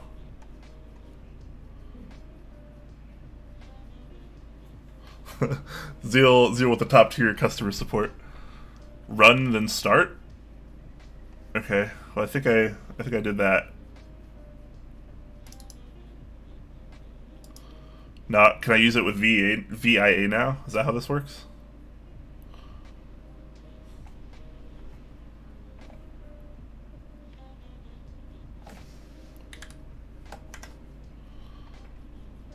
Alright, I'm gonna open up VIA and try this out. It does show a ZL60 connected. Look at that, I can... oh. Oh, yes. Yes, please. Yeah, someone... oh man. Someone programmed the N as F. That is hilarious. Who does that? Oh boy. I love VIA, by the way. Backspace, that can be...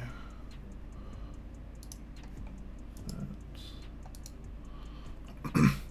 Yeah, whoever had this before me, I guess just... they wanted their N to be F.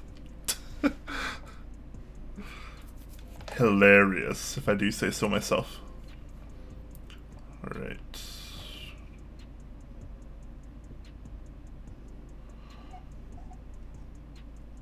VIA is good shit. You right. You right here. This is absolutely correct. Okay. Alright, I think that's it. Let me just test real quick. Backspace, perfect.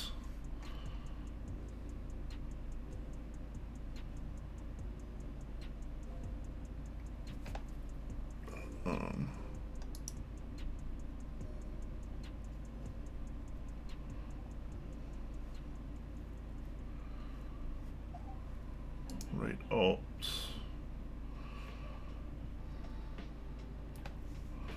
Do. Actually, I'm not going to mess around with the programming too much because this is not even mine. I don't know what he's going to want to do. Just want to make sure everything works.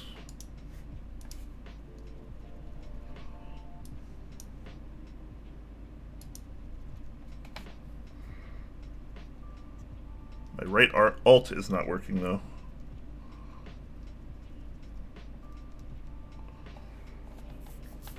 Oh wait, no, that's... Are these both function? By default? Need...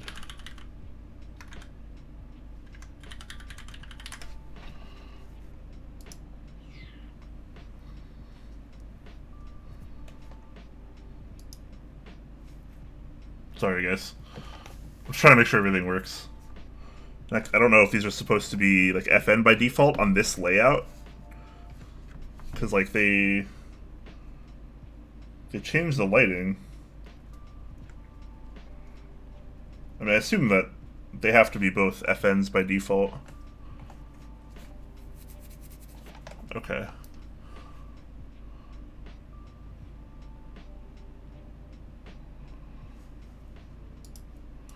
So those are both FNs. This one's not programmed yet. I mean, if I were doing this, I would have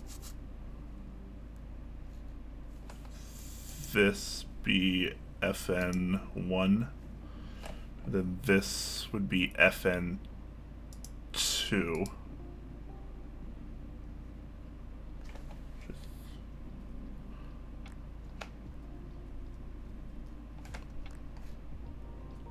Okay, and this would be right alt. Oh, okay. Okay, so it is working. There were just 2 blank keys and like 3 FN keys. Give me my lighting back.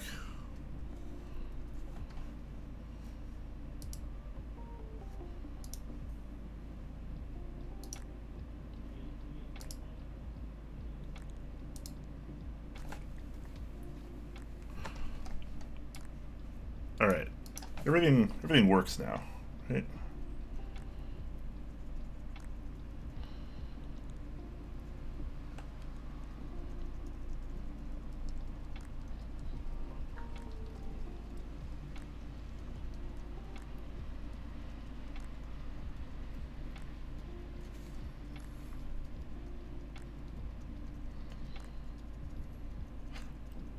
Who makes an N and F? Like, oh, what is, okay, that needs to change. Whoops. Ha.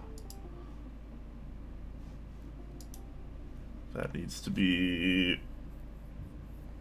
according to VIA, the spacebar is 0x5F12. Whatever that means. Let me make that space. Hooray, it's back to... This PCB was something else, man. I don't know what the last guy was trying to do. Let's try this again.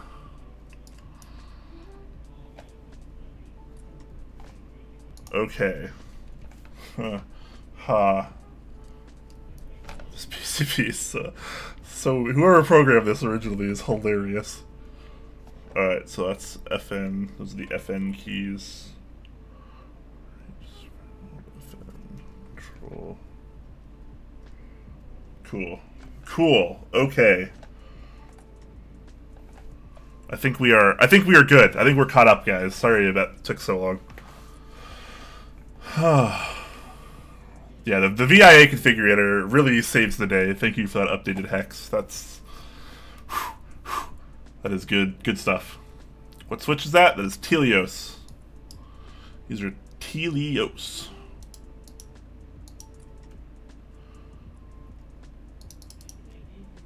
Okay.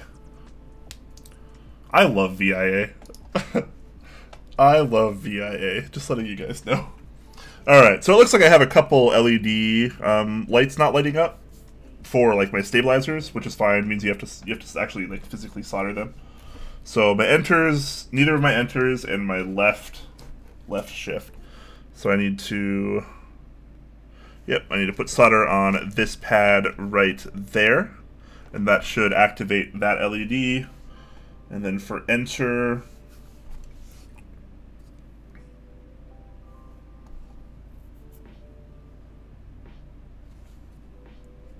wait, what? Does enter not have 2 dedicated LEDs?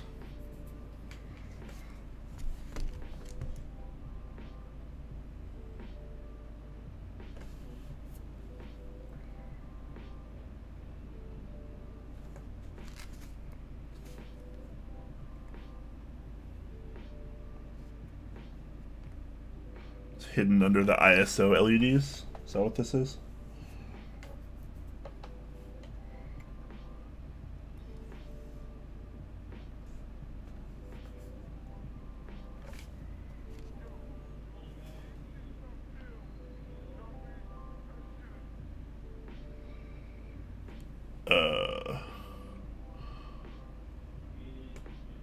Okay, I think JBL 4A is kind of one of them. Looks a little bit more ISO, but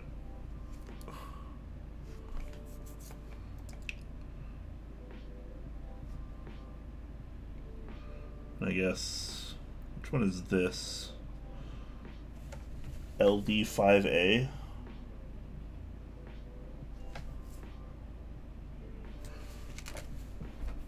Alright.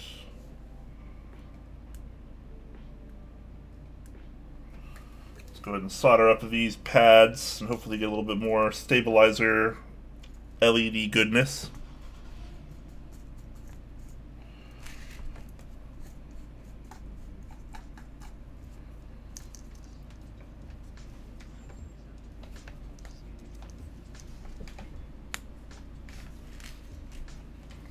Oh God, soldering iron, please.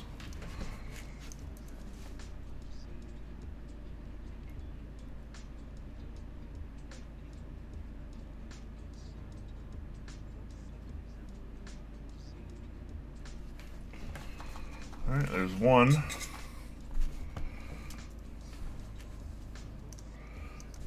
So I guess for the enter, I have to use the kind of angled LED that's for the ISO, right? Doesn't look like there's actually a dedicated one for the right side of ANSI enter.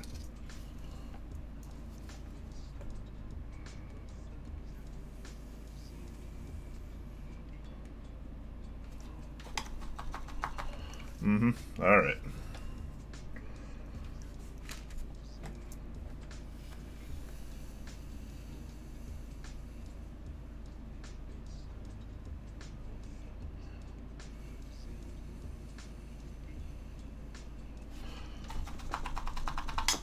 Alright. That should make things, whoops, that should make things a little bit brighter there.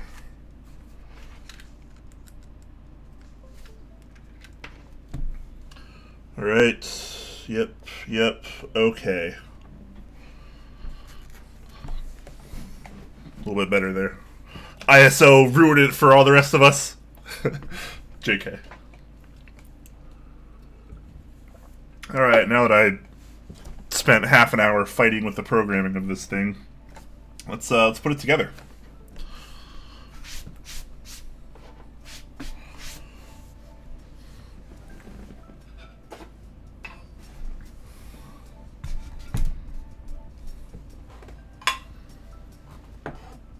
By the way, I love VIA.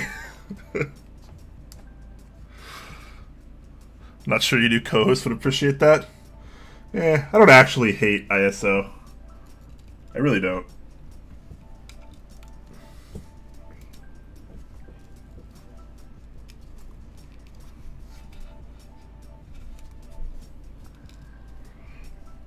I just like to make fun jokes.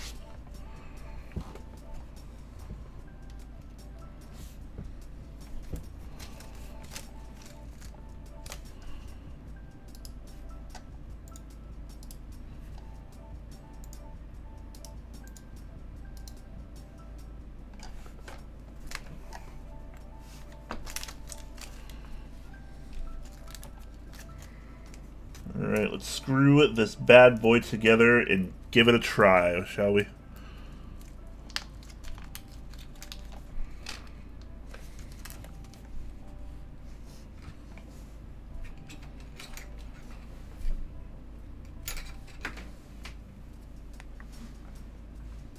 Oh.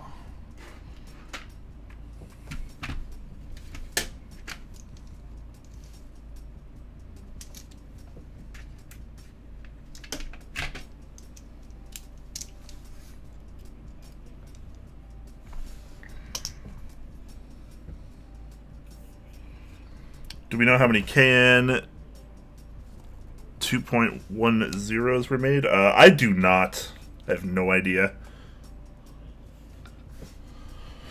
I don't think a whole lot, though. I've only seen a couple. Maybe 10, maybe 15. Come on.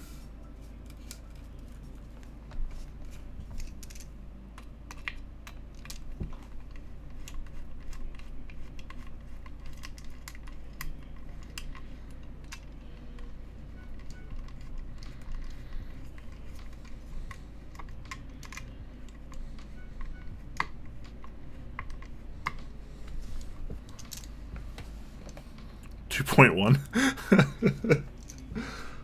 Probably a few more than that, I think. I think.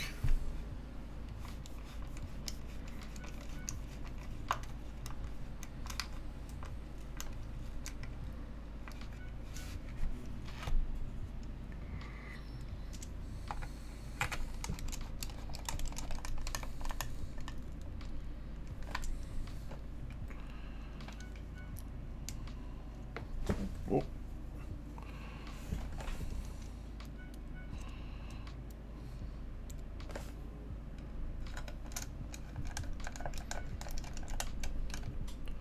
Tiny has one?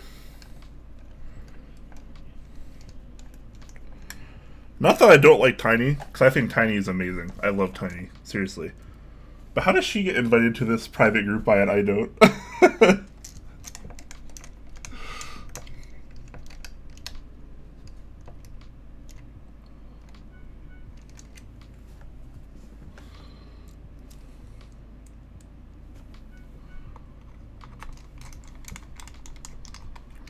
My guess would be somewhere between 10 and 20.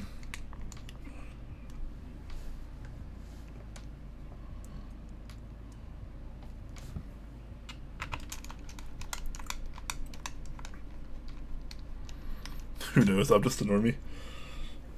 I am too, apparently.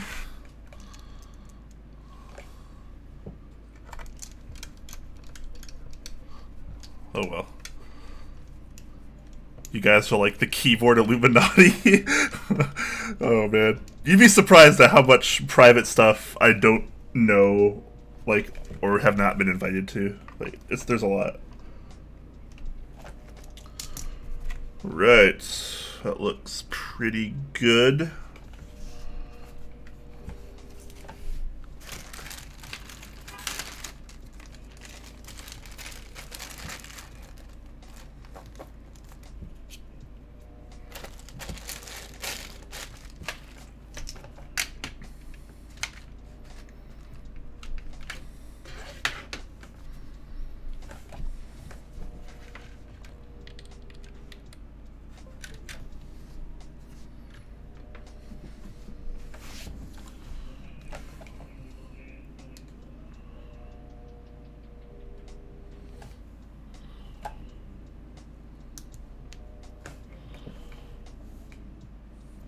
Thurman says, you might want to consider changing the top Clack Twitch avatar.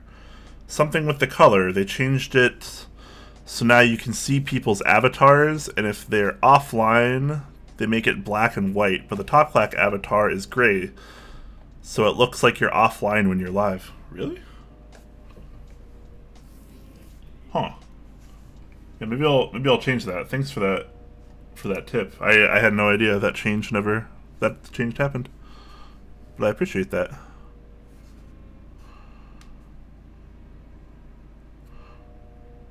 KN 2.10 is also a word play for sex in Filipino language, Tagalog. Yeah, I actually did know that. Let's put some caps on. I'll plug it while I put caps on.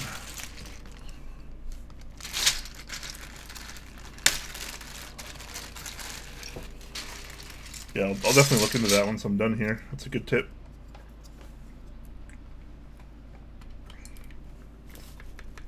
Backward space because I'm a heathen.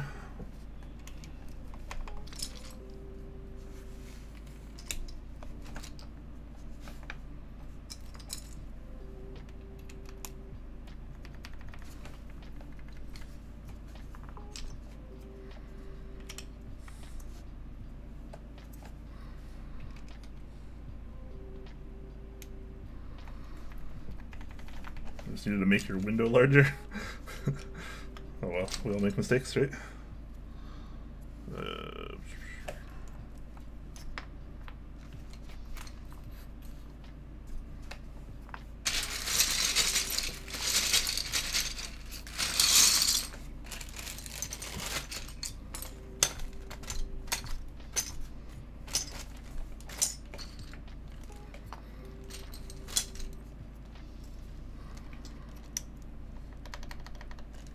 Zeal would not approve of that flip spacebar.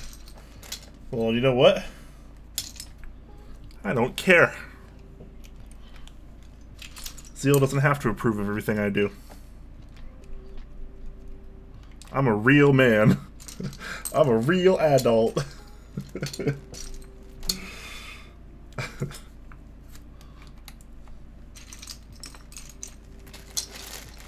Sponsorship revoked? Yeah. Probably not yet. Maybe one day he'll take it away, but it is not this day.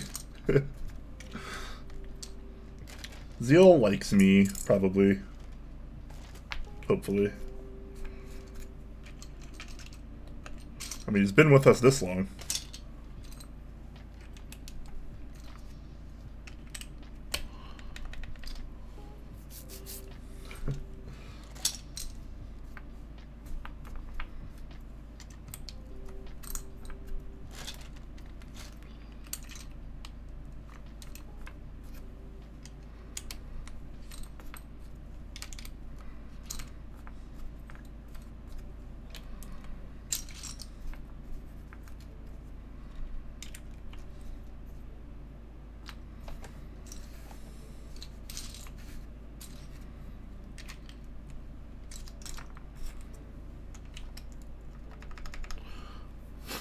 Probably, hopefully, maybe.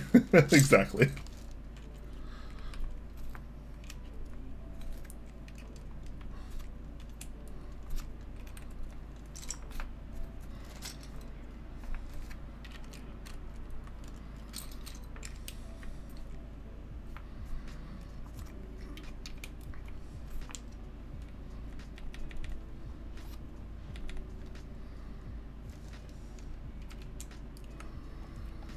Oops.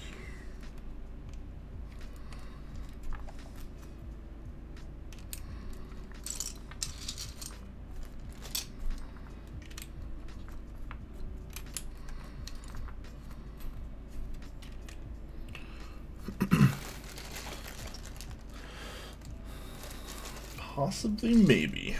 There's only one way to find out, right?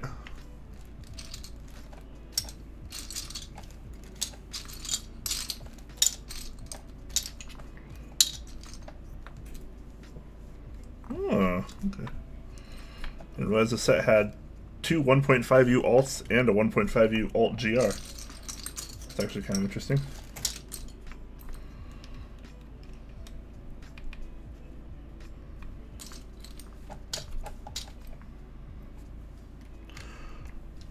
I'm gonna assume that Zeal loves me always, because I think that's the right move to make. And if he doesn't, then he doesn't.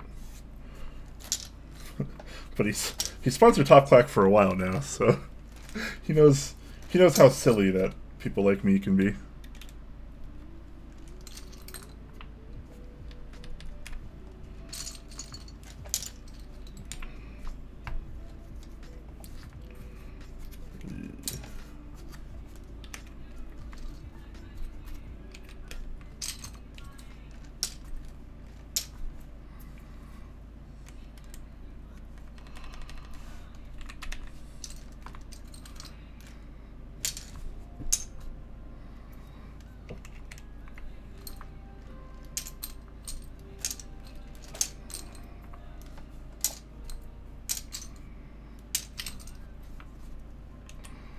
Almost there.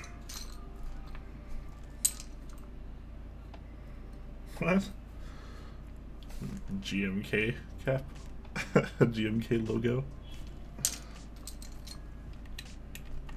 The set is weird, man.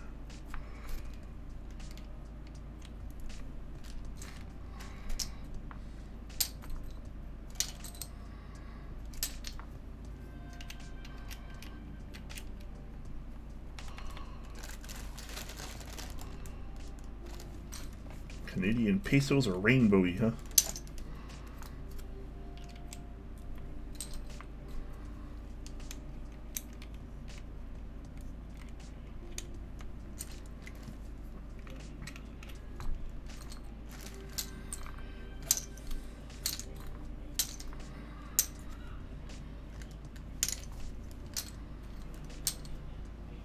Someone yelling outside my apartment right now.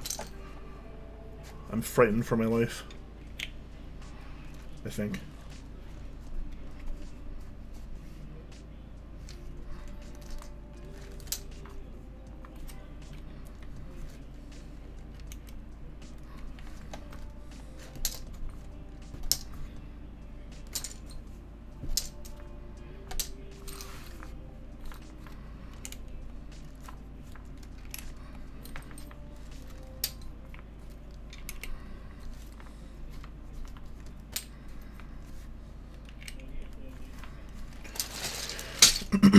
Alright.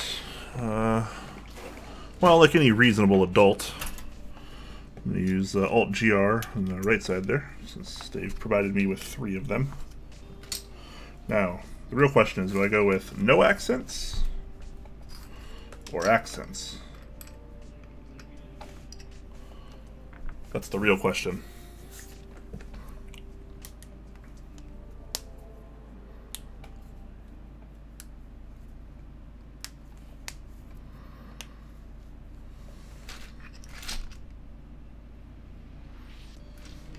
No accents versus accents?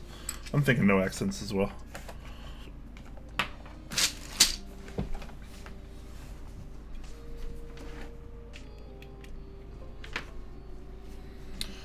Alright, well I gotta change that color.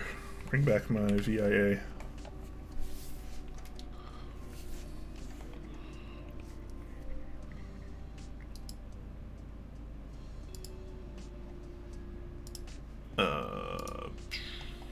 Sheesh, I don't know.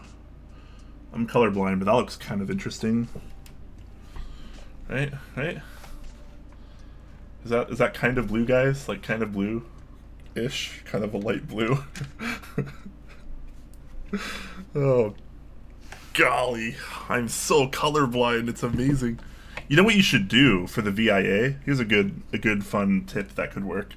Let you input color codes, so that way you can just get the exact color code that you want. I would make it Tiffany blue, but you're talking to a colorblind guy that's trying to use freaking like slider, like a square slider with a little circle in it that you just move around.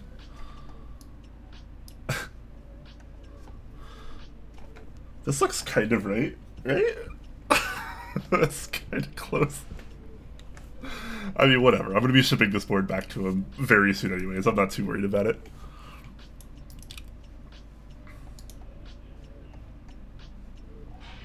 It'd be cool to just be able to put in like a color code. Is this really like not like? To me, this looks like a light blue, but apparently I'm just awful. What about that? Is that kind of blue?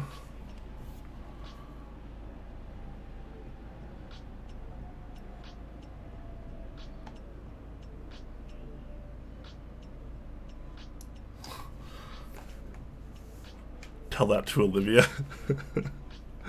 Okay, I will. For a colorblind dude, it's fine. Yes. Yes. Can't see blue, yet buys blue boards. I don't buy blue boards.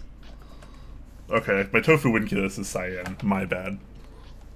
I don't think I have any other blue boards. Like all my other boards are like black, silver, or gray, and then my meme is pink.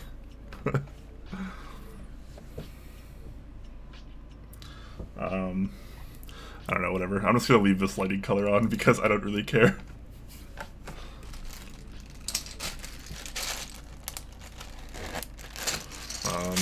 I'm gonna do a sound test, but I'm not too optimistic about it for one reason.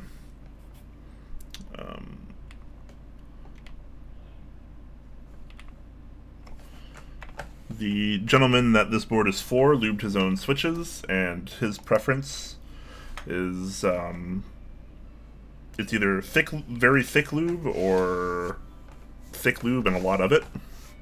So the switches are going to be quite quiet. They feel...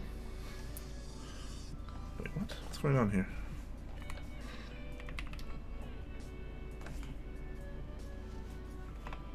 Open up. Sheesh. M6. Well, to be fair, I didn't buy the M6. Rama wanted to do a special color for Top Clack, and I was like, here's the blue that we use for our logo, and he's like, I think I could do something like that, and I was like, yay.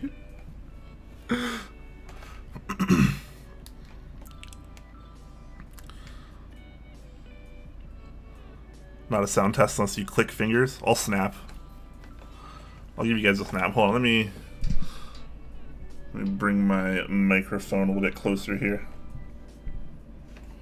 Pause the music as well.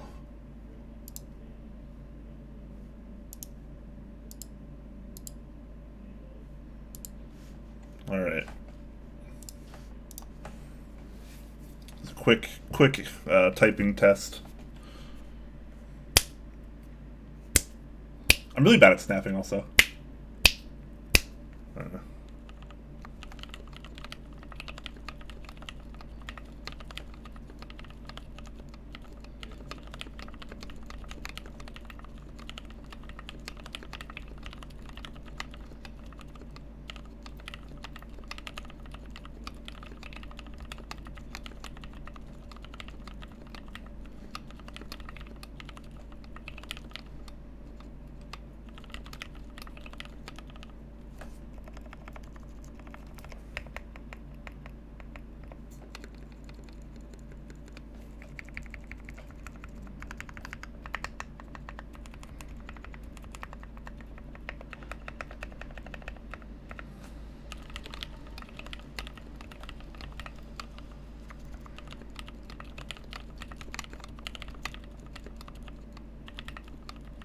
What the heck are your pinkies waiting for? Dude, you guys have no idea how often people ask me that. I don't type properly. It's not a secret. I've never like hidden that. I've been doing typing tests for years, and you know, people have seen that. I don't know. One day I'll learn how to type properly, but I also just don't really care. It's also kind of just fun because it seems to trigger people so much more than it bothers me, which is like way more fun. But yeah, I'm drinking tea, bro. Come on. When in doubt, pinkies out. Haven't you ever watched Tiny's stream? Raise your teacups, pinkies out. Come on, man. I use my pinky for like some keys. I use my pinky for right shift and like enter, usually. Sometimes.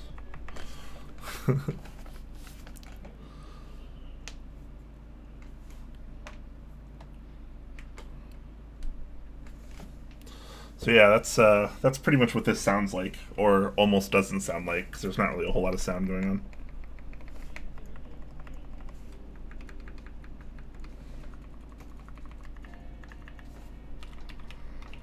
A little bit of sound. I don't know. It sounds very creamy, which I'm not really a fan of, but it's also not my board, so. How does it feel? I mean, they're lubed Helios, so they're incredibly smooth. This guy uses quite a bit more lube than I would, so to me, they feel a little mushy, but I mean, a lot of people prefer that. Like, I know Nathan Kim likes that particular feeling.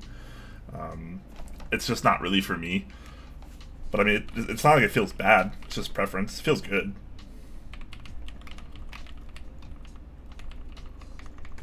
I would just use less, personally. Is it mushy with that lube or just quiet? Little bit of both. You can kind of feel it. It feels a little mushy. But I'm not one to judge people for their preferences, so. So there's that. Still feels pretty good, and I'm sure, and I really hope he enjoys it.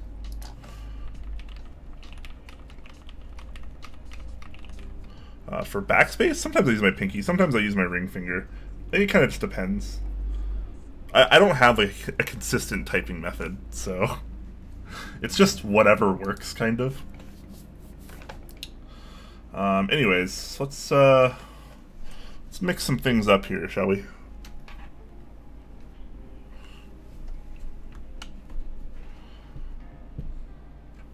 So I'll be using the KN 2.10 for tonight at least, just so I can keep testing it, make sure everything goes well and nothing's bad or inconsistent or stops working before I send it back to them.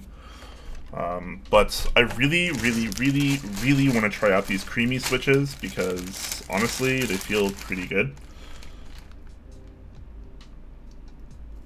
So I kind of want to put them in something. And I'm thinking I put them in my Winculus Tofu because I need to take the retooled blacks that are in here right now out. So I think that's what I'm gonna do next. Pretty sure. Yeah, I'm gonna put them in the hot swap board now because this is kind of my test bench for testing things and breaking switches in lately. That way, when I do go to, let's say, lube these creamy switches at some point, if I decide I don't have to desolder them, I can just, you know, open them up and do it. Or, stay with me, guys. I'm brainstorming. My brain is storming right now.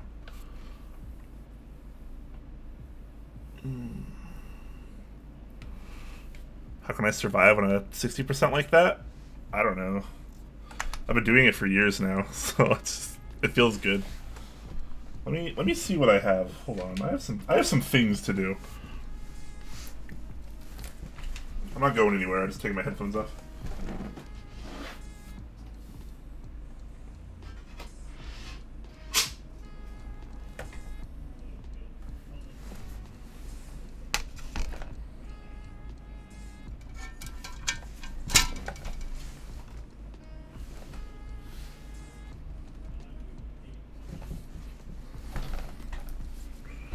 Alright, so alternatively, trying the switches out in the hot swap tofu, I can rebuild my Tokyo 60, which is a prototype, does not have the proper PCB with it, so it is not hot swap. Just keep that in mind, guys. So I can do that. I can put the creamy switches in my Tokyo 60, and that could be a thing. Alternatively, I have this 60% acrylic tofu case that has just kind of been sitting here lately, and a steel plate with it, apparently. I think. Yep.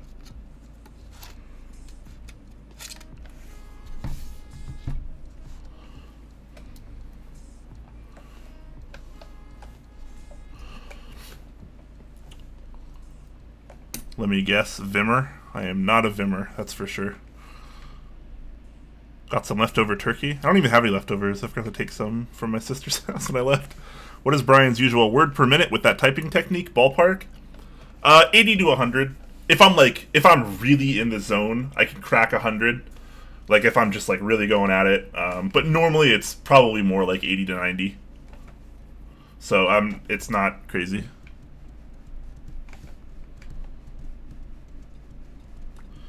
He's a man of the people.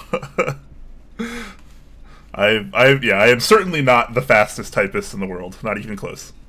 But I wouldn't say I'm slow either. Like, it's not too bad. Viral infection asking a pretty good question. How often do you switch boards? Do you have a main board? I switch boards a lot. How often? Almost daily. It's pretty bad. Like, if you could see like everything else going on, like if I reach over here to my left off camera, let me make sure I don't mess this up. I can grab an E6 V2 that I actually need to desolder. This is mine. I need to desolder this and find some new switches for it because I'm not really happy with these ones. It's just kind of been sitting here on my desk for a while. If I reach down here to my left,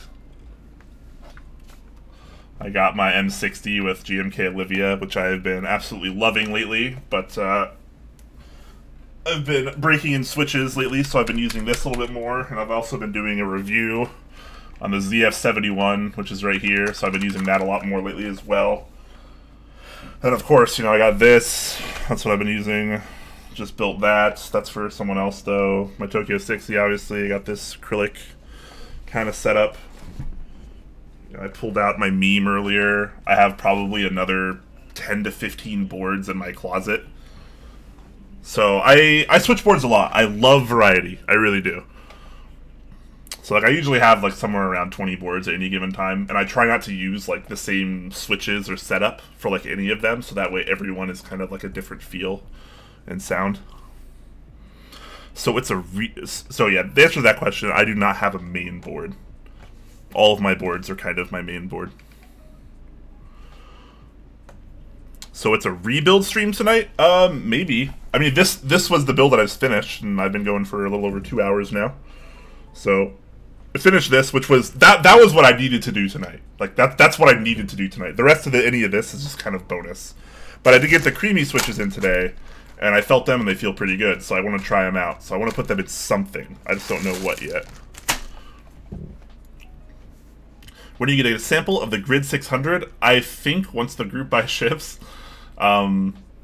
Z-Frontier said that I was going to get one, so I think they're still planning on sending me one. But I don't know if they had like a prototype they could send me, so they just never did.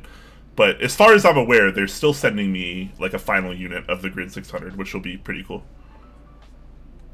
Now, video games? I don't know. I'm kind of in the keyboard zone right now. I'm into Zen. I don't really want to stop. I definitely want to use these switches. At least, if nothing else, I want to use these switches in something.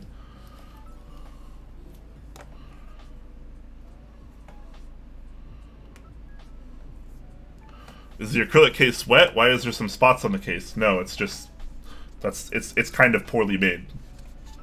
Like, it works, it gets the job done, but yeah. It actually, the camera makes it look a lot worse, to be honest. But yeah, definitely still there around these areas. That's just like how the frosting works on the acrylic, I guess. It's just not quite good enough. But I mean, it's an $80 case, and it's high profile, and I don't know. But yeah, no, it came to me like that. It's like, imagine this. This is what it looked like brand new. It's not too bad, honestly. It doesn't really affect anything during use. And like everywhere where you can like see it is kind of fine. Like once you put, you know, stuff in here, you don't see that stuff. So it's not too big of a deal.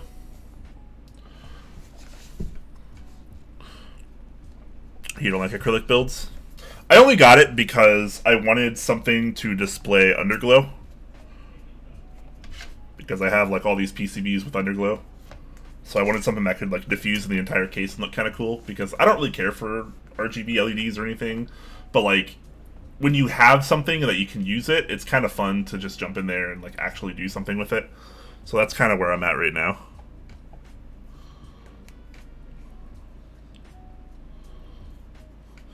Get some leftover rolls and sit on one. I would never disgrace food like that. Fat guys don't do that, okay? Fat guys do not do that. But yeah, so what are you guys thinking? What should I put these creamy switches in? Honestly, I could put them in my hot swap windkeyless tofu. I could do an acrylic build here with some RGB underglow. I can do my black Tokyo 60.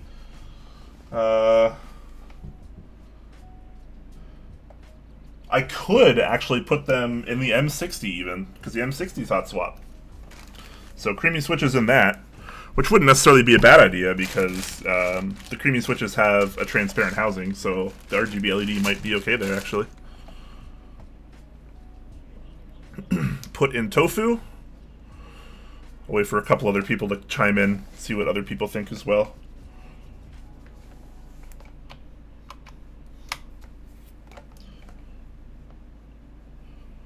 The cool thing about putting them in any of these 4 options is I won't have to desolder them to lube them. Because hot swap, switch opening. I'd say go the Tokyo 60 route.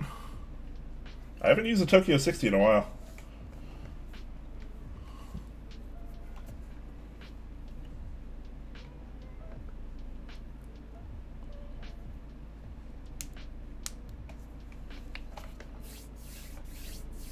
Alright, so 1 for tofu, 1 for Tokyo 60.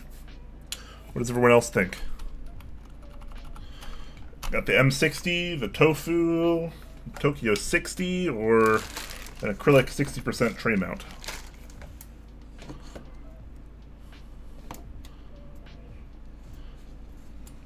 Actually, what's funny is both of these are tofu, technically.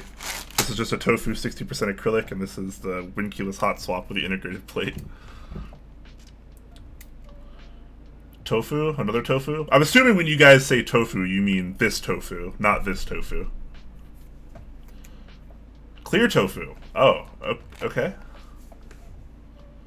Alright, so apparently nobody wants to see them in the M60, so I'll put that to the side.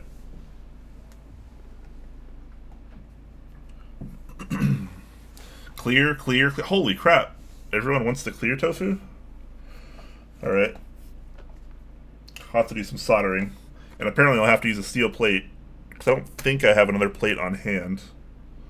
I don't think. But that's okay. I'm one of like 3 people in the world that like steel plates.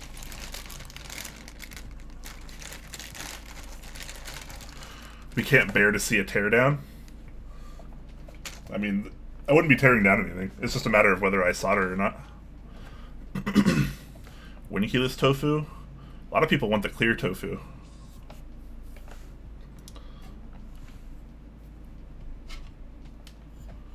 Do you want me to do the hazel?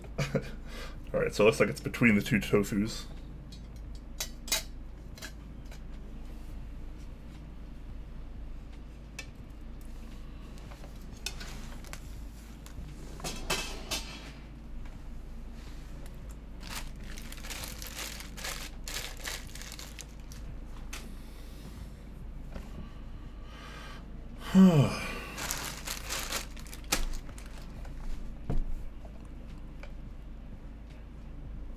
New show concept between 2 tofus? That's fantastic.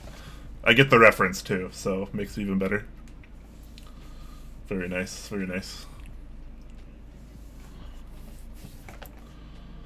I mean, I want to do it in the windkeyless tofu, because it's hot swap, so it'll be easier. Clear, creamy tofu sounds delicious. I think I might just do it in this board. Even though I think this one probably had more votes, if I'm being totally honest. Because hot swap. And I need to take these switches out anyways, so it kind of kills 2 birds with 1 stone. Yeah. I don't think I want to use these in a steel plate to start with. So I'm sorry guys. I'm sorry I even asked you guys. But we're gonna put this away for now. I have different ideas for this.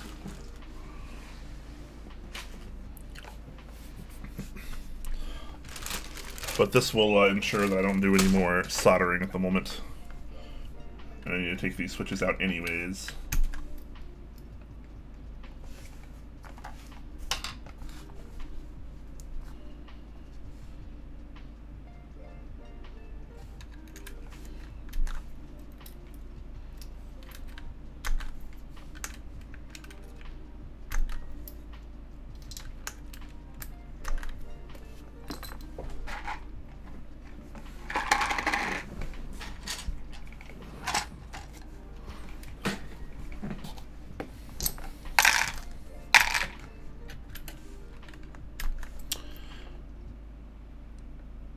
You'll probably also actually use it in the win keyless. Yeah. I mean, because it's hot swap and inexpensive, this has kind of just become my tester board / switch breaking in board.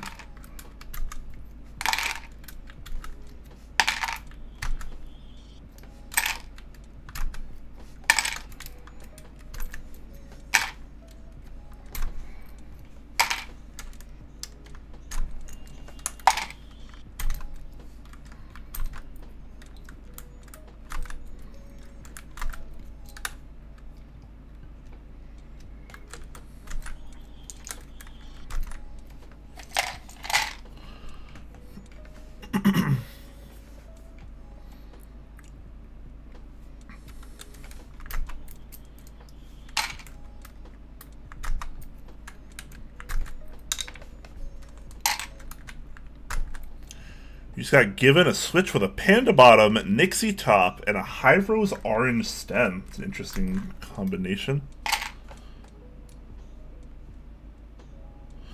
Yeah, like Zeal says, I think the tolerances are a little different there.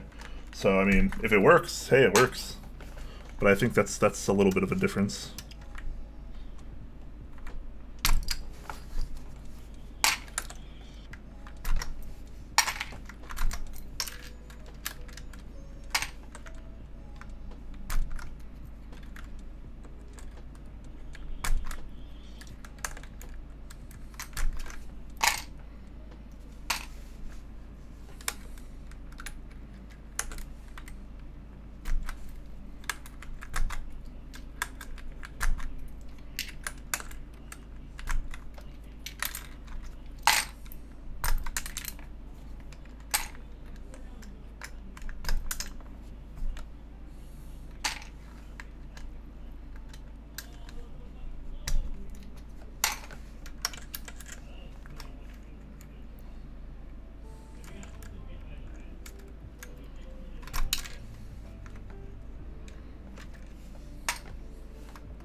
Just a meme switch. Yeah, well, I mean, removing the sleeves makes it not even work, so.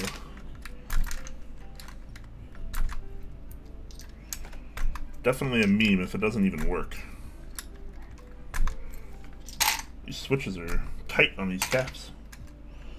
Maybe I should put them on some box switches first, feel me?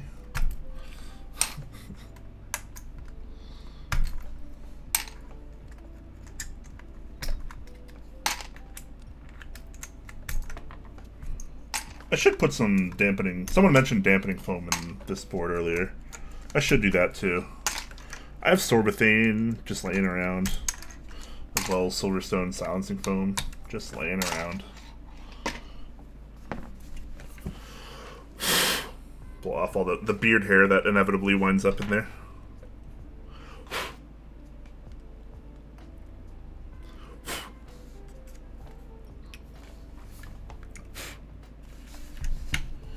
Because when you have a beard, it just happens, man. It just happens.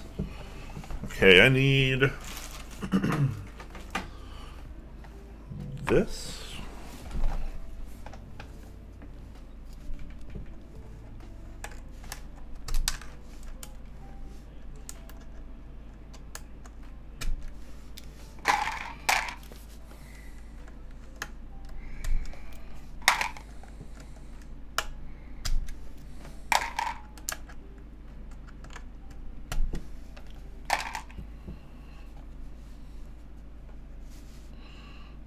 Damn, it feels good. Yeah, I mean, without the leaf, that's oh crap. That's a lot of friction gone. Beard hair, yeah.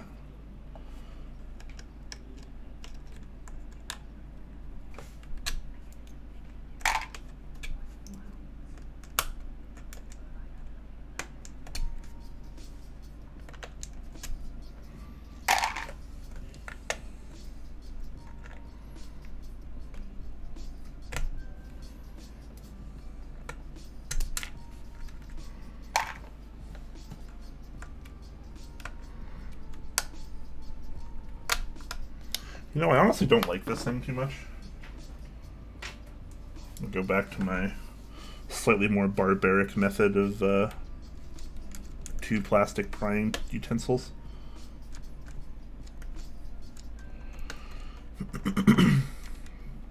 Just works a little bit better for me.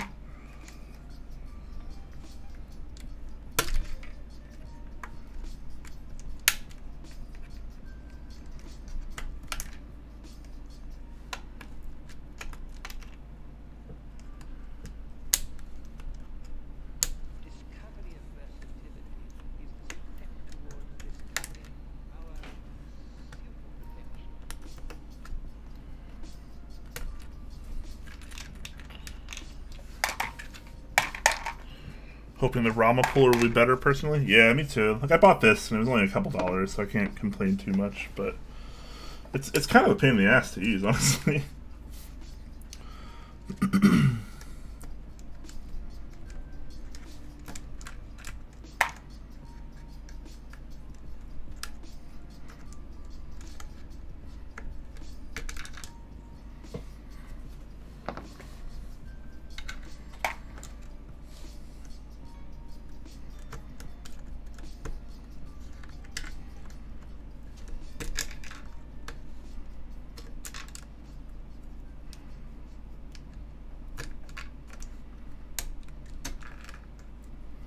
There's got to be a better way to take out switches, though, from a hot swap board or whatever.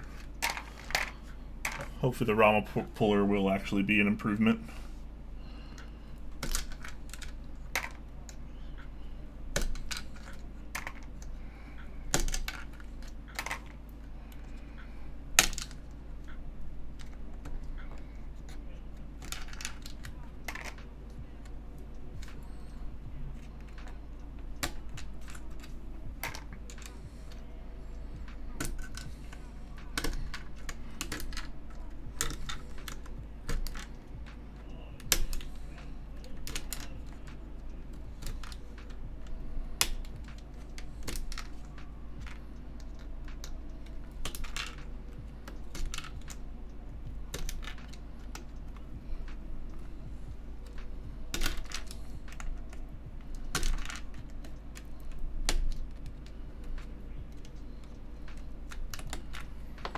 That row was a bit easier.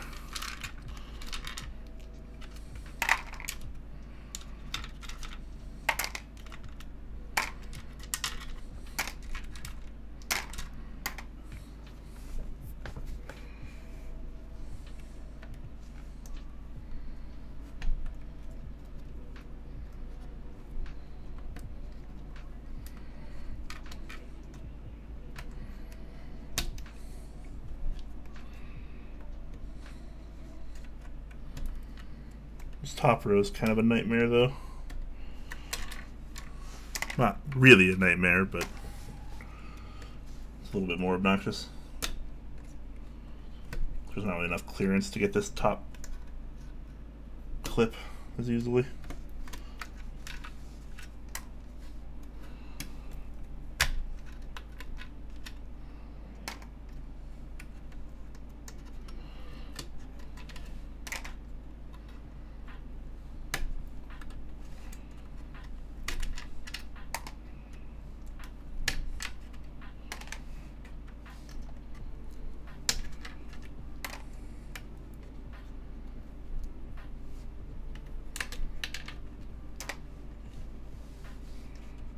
Alright, almost got these switches out.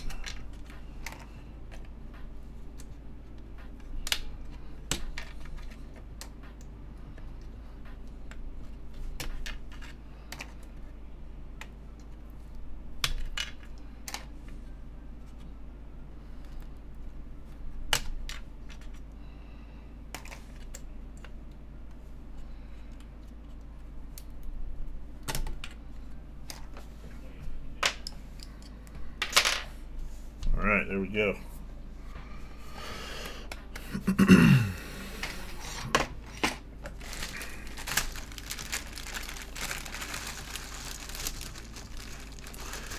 Pluto 19 asking, any thoughts on hyperspheres, Brian? I think they're okay. I think they're kind of obsolete nowadays, because there are other very similar, if not better, solutions that cost less. A lot less, even. Like, hypersphere, I don't know how much hyperspheres are now, I guess, but hyperspheres used to be kind of expensive. Like, they used to be like 50 cents a piece, which for like a little, you know, ring of materials, kind of a lot for what it was. But no, I think like the KBD silencing rings, KBD fan silencing rings, I think are supposed to be like as good or better, and they cost way less. The Clack silencing solution, also maybe not quite as cheap as the KBD fan stuff, but also I think I've heard pretty good things about them. They're a little annoying to work with, is what I've heard, but I've also heard they work pretty well.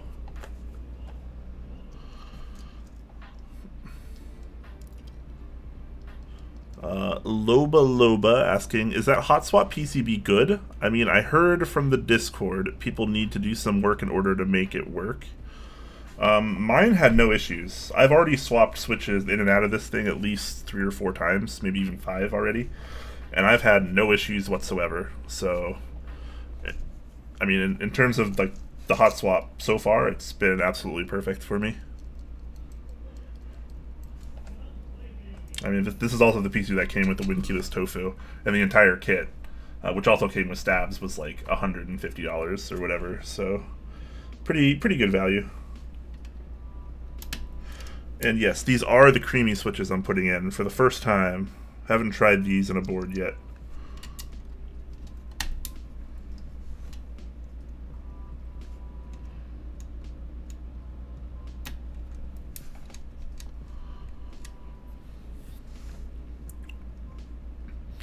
You always overeat shrimp chips? That's so easy, man. So easy.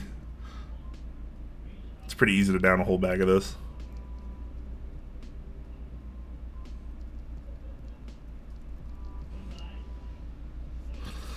I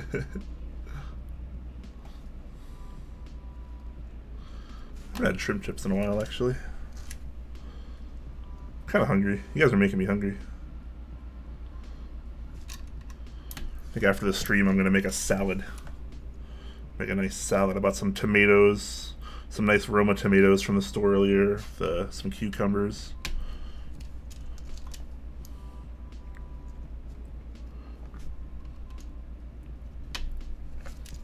A little champagne vinaigrette, if you know what I'm talking about.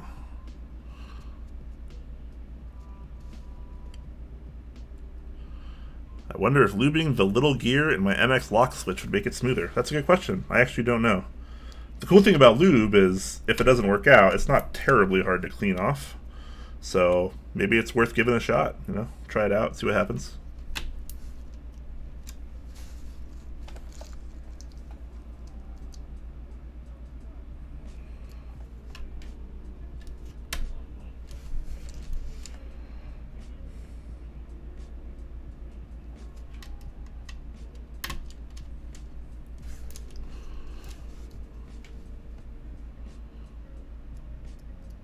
Oh, really? I actually didn't know your MX locks make your switch sit taller. Interesting.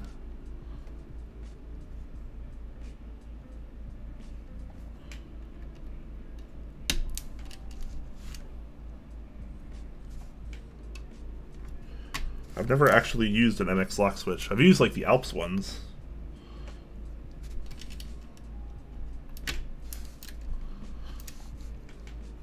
Keycap stem is slightly taller. That's a bummer. MX lock switches are pretty cool otherwise, though.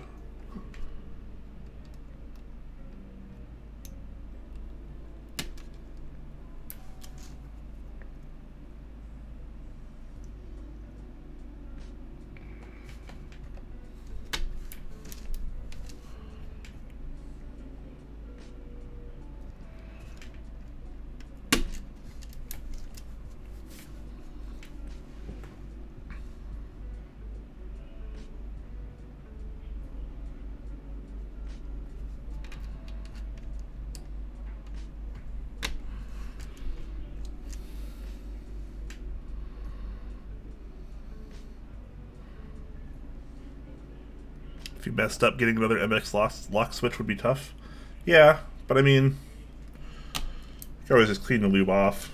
Get a little bit of, you know, a little bit of high percentage isopropyl alcohol on a Q-tip or something. Clean most of it off.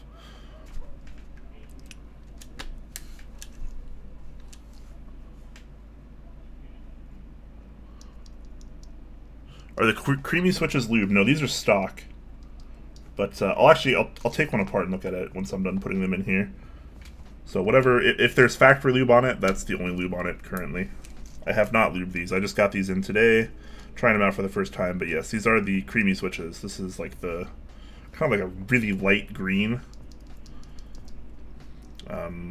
These are the 78 gram spring. Just trying them out in this board for the first time. Just built this KN 2.10 earlier, so now I'm just kind of moving on to other tasks just to try some things out.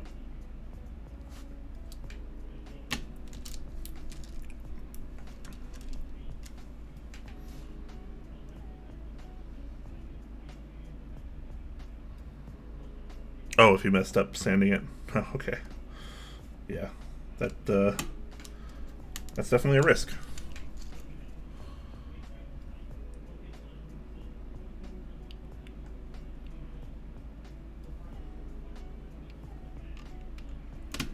Yep, not the novelties creams. These aren't your granddaddy's creams. Sounds awful to say. These are the ones from Geek Maker.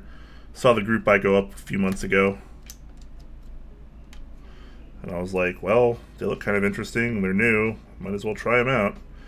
And so Clack got some to try out.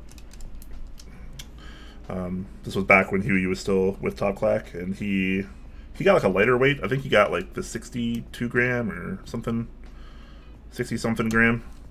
And I decided I'd go for the heavier option because I usually go for lighter options with linears, but so I had to give these a try.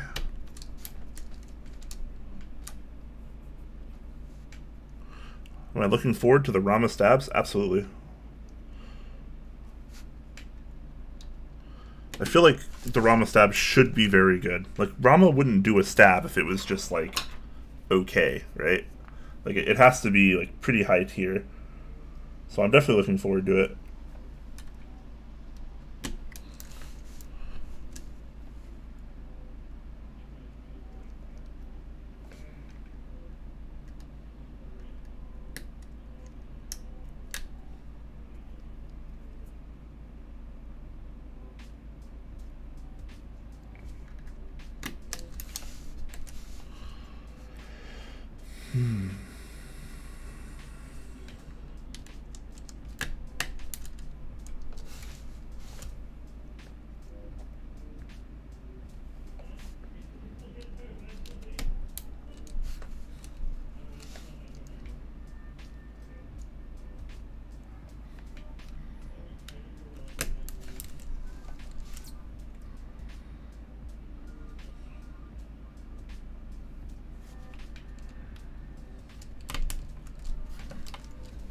Definitely looking forward to the Rama stabs, though.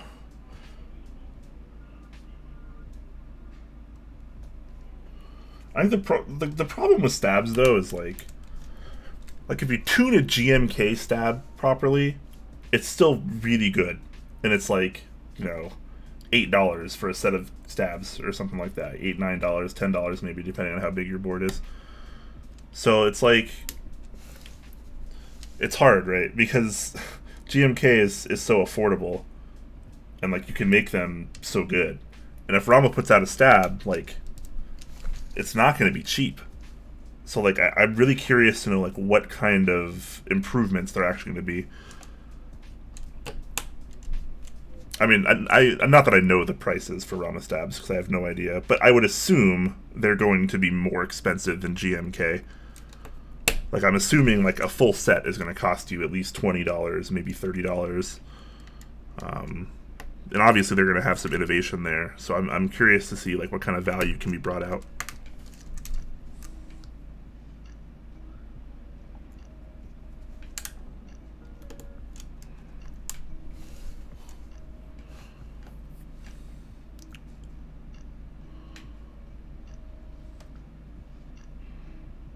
Yep, these are not Telios. These are creamy switches from Geek Maker.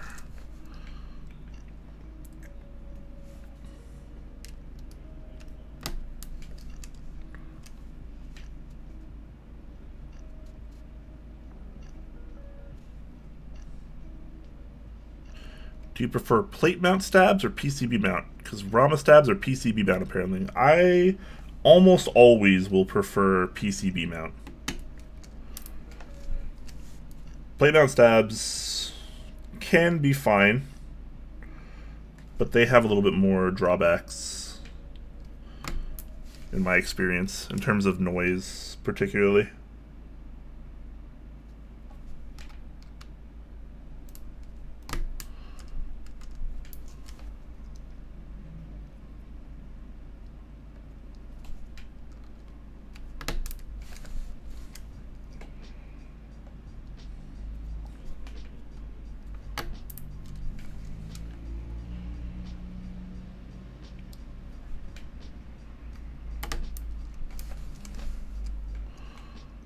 What is MX Lock? MX Lock is a special cherry switch that has a mechanism in it that locks it in place once you press it. So you press it once and it locks it down. So like you can, like, let's say you want to use it for like a function layer, for example, which I think is probably what a lot of people probably wind up doing with it. You can you know, you can just press down and like that'll activate your function layer, and like it's just held down there. So it's like the switch is permanently held, but then when you click it again, it'll come back up.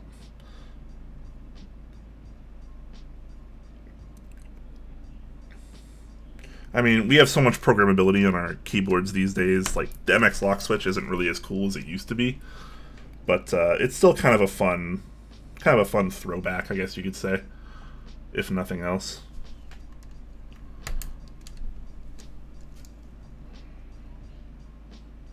I would say Rama's more akin to Steve Jobs in the MK community. Yeah, except for Rama's not an asshole. But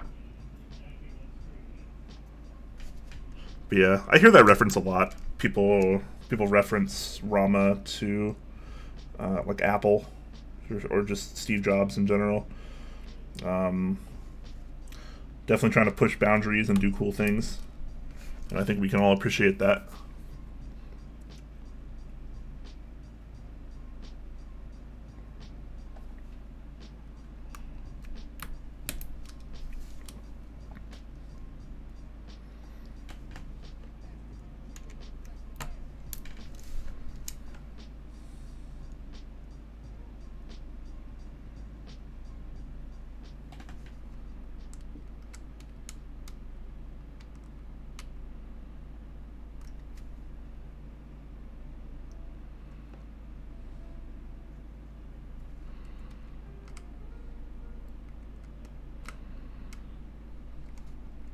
Come on.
This top right switch is always kind of annoying to get in here. So like these two switches, the top two left and the top two right, actually use what are kind of more like hole tights as opposed to hot swap sockets.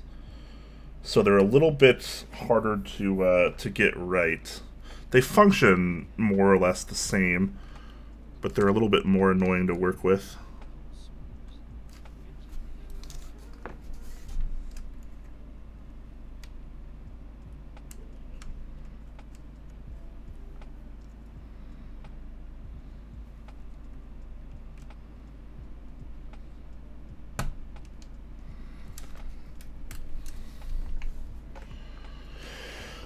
Alright, let's see if I messed up any of these placements.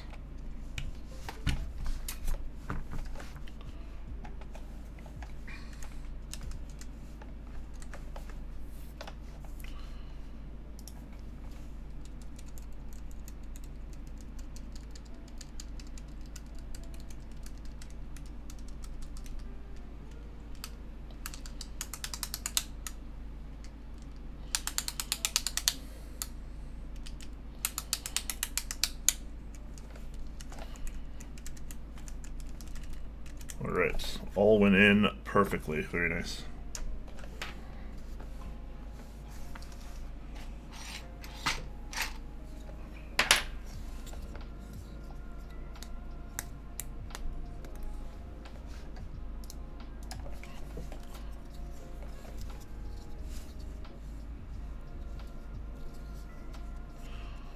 Norbauer and Rama are equatable to jobs in my eyes. Yeah, absolutely.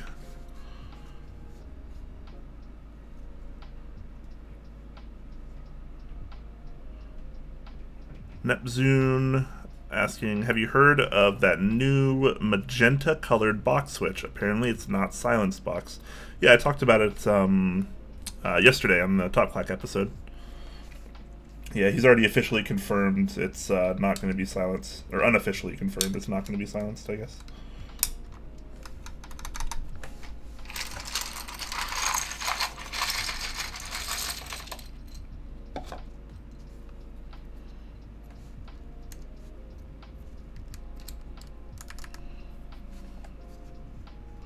Yeah, other than that, we don't really have any idea quite what it is going to be yet. Sam Nessam asking, do you have link posting permissions here? As long as it's safe for work and it's, you know, on topic, relatively on topic at least, then yeah, absolutely. Go ahead.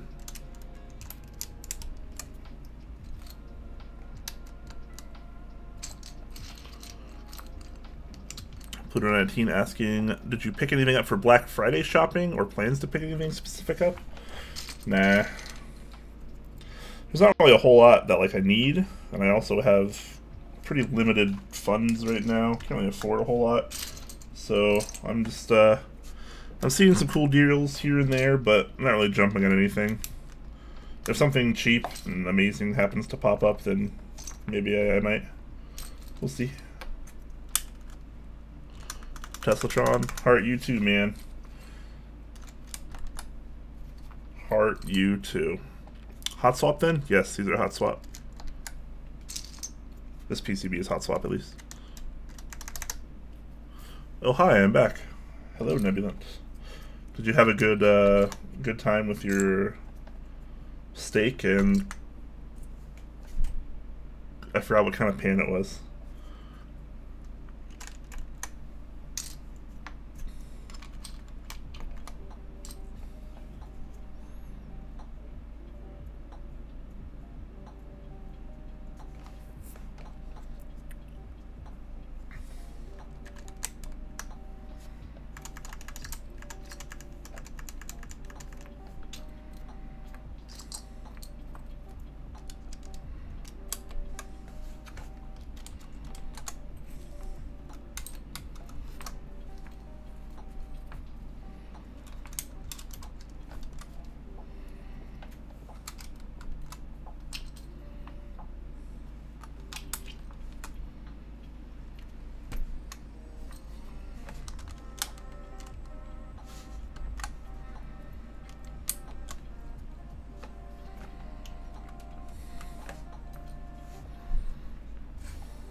I want a steak.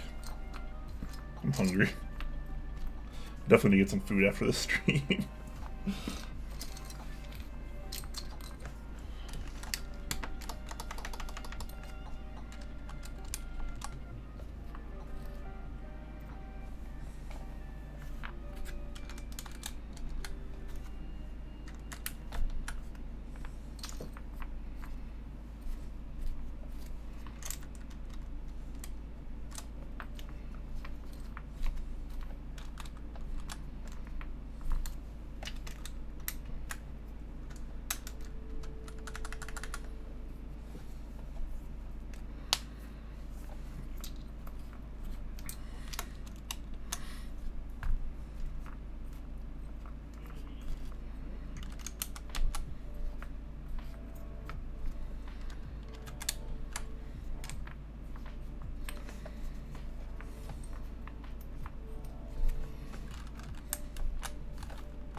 Hmm.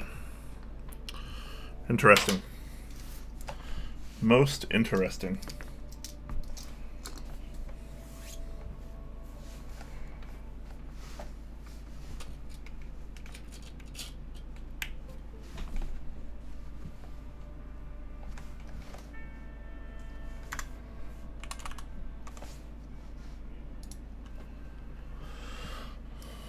All right, let's do a little bit of a typing test.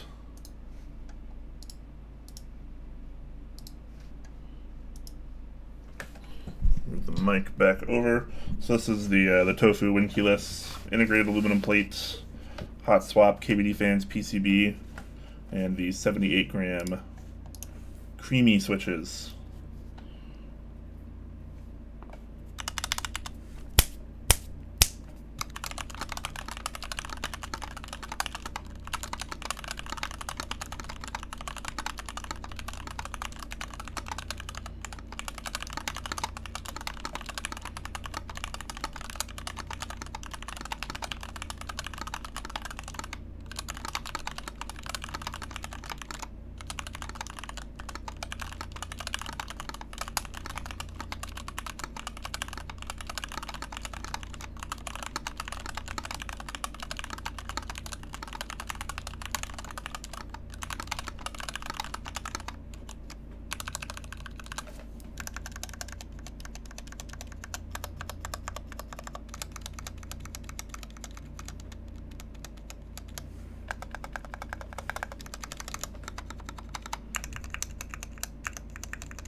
Hmm.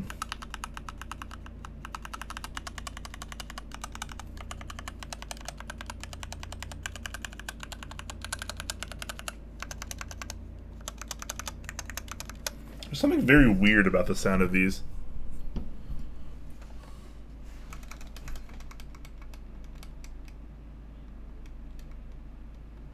I don't know if it's the spring or if it's the leaf, but something sounds kind of rattly.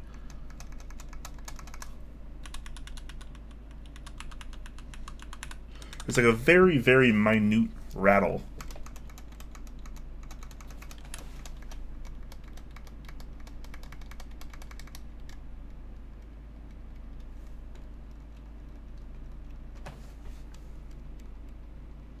I don't know if the mic was actually gonna pick this up, but I'm gonna attempt it anyways. Listen to this.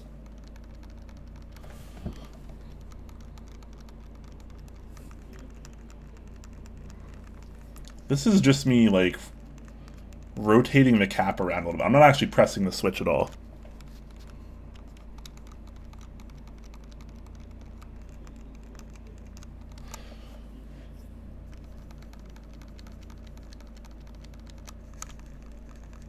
It's so weird. There's something wrong there. There's something off.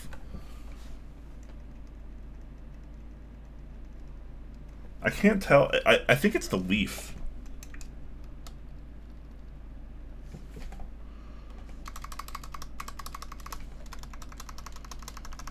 I don't know. Maybe I'll have to try to lube them and see what happens. But something's definitely off there. And like it's there for every switch.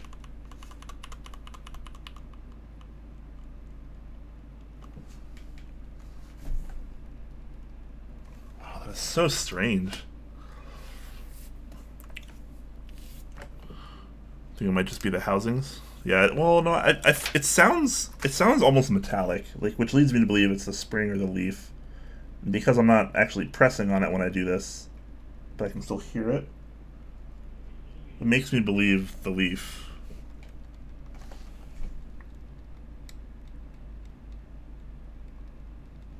Something's going on there, though. Something's going on there. Try spacebar? Well, there's stabilizers with the spacebar too, so it's not a very consistent test.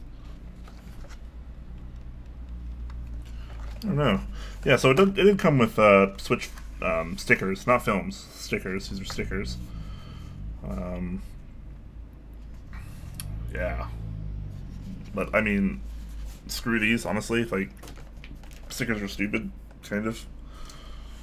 I mean, they can look cool, but they don't really offer a whole lot of, in terms of benefit. Films are a little bit better for that. But no, I don't know, man. I'll have to do some more testing with these. Let's open one up.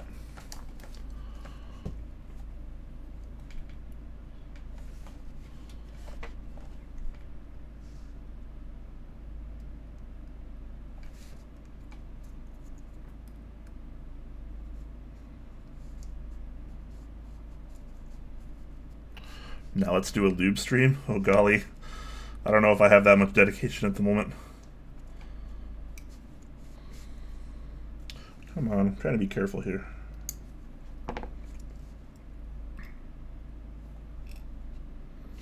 Alright, so let's take a look at a breakdown of this. So the leaf interests me the most because of that silly freaking noise.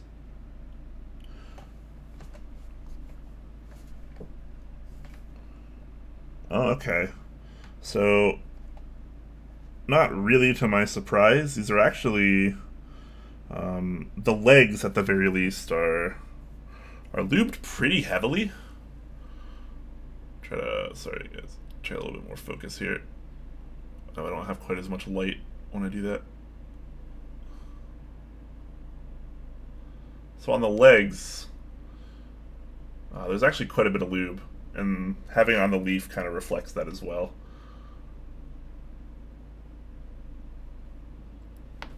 Don't drop it. Oh well, this is a spare anyways. So yeah, quite a bit of lube on the legs and the leaf. Used novel keys number 19. Wasn't the 19 really bad? I have a spreadsheet of like each one of them and how I felt about it and like a rating.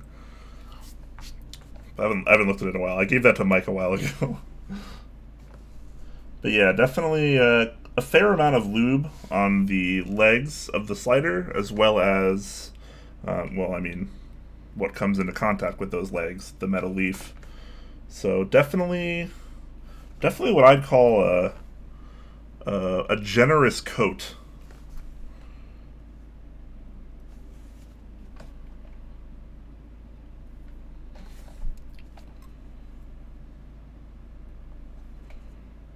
Now, if I could only find out where that weird noise is coming from.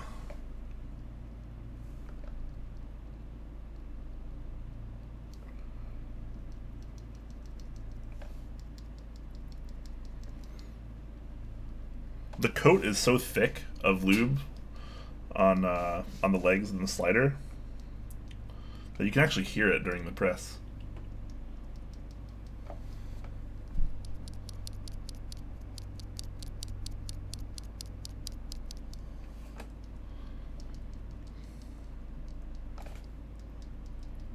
Maybe that's what I'm hearing.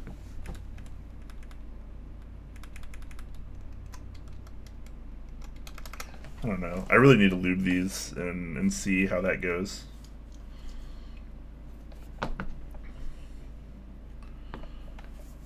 Maybe I'll lube one.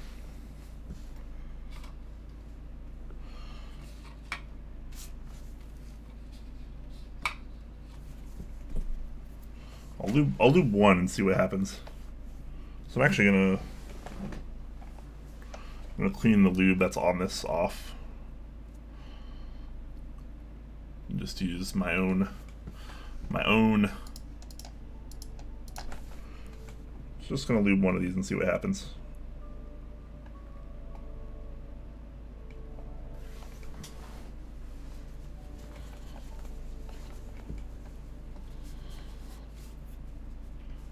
Yeah, Novel Keys was the worst, or the number 19 was the worst, and it was the black. No, all three of the black lubes were all terrible.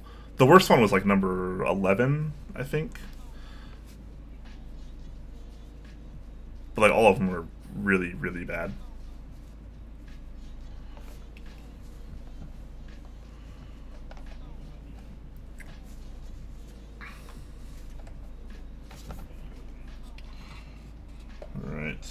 also going to want to try to get some of this lube off of the leaf. I'm going to grab a Q-tip. Be right back.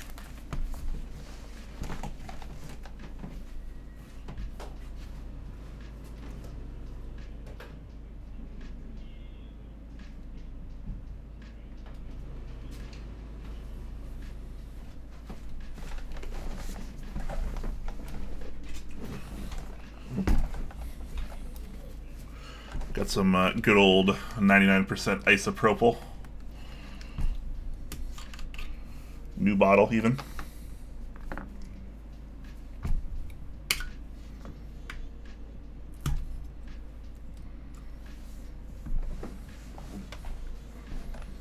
Try to get some of this lube off of the leaf here.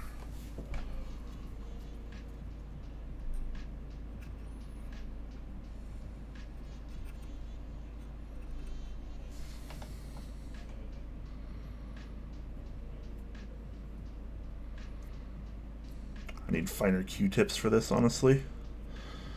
This isn't ideal, but not terrible either.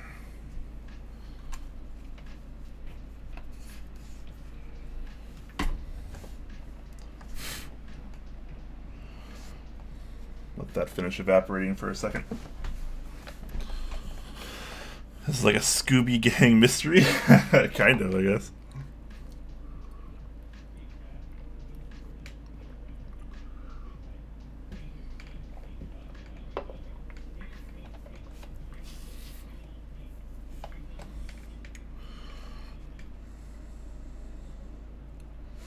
Alright, much better. So I'm pretty sure I have, it's either 105 or 106 in this bowl. I think it's 106, so that's just what we're going to test with here.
I don't know. Might actually be the leaf.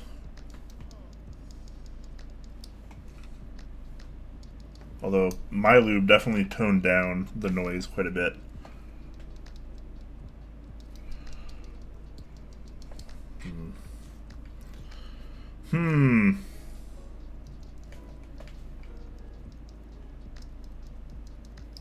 Very interesting. Yeah, I think when I do lube these,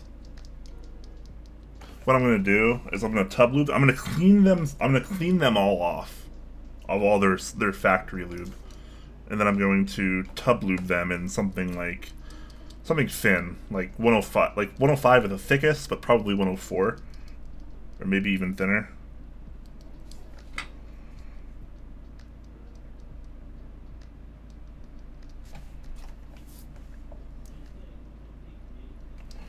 Yeah, that's interesting.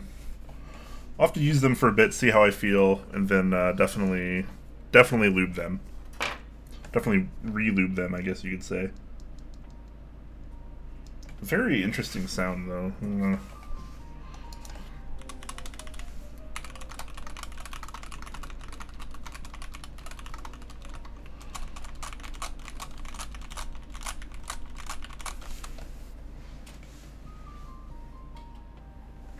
Alright, but that'll be another time. Have some keyboard work to do off stream, as well as getting something to eat. I need some food. Let's hope the leafiness goes away. Yeah, man, that's the hope. I think when I cleaned it off and relubed it, it definitely helps. Like, it's still kind of there, but it's a lot less there than the other ones.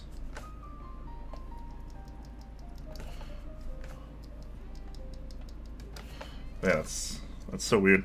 It is a really smooth switch, though, either way. Like, even stock, they are, like, outrageously smooth. At least as smooth as Zelios. Or, Telios. Sorry, that's kind of their competitor. These are definitely as smooth as Telios. If not, maybe a little bit more. But I think they really go hard on the lube here for the slider legs and the leaf.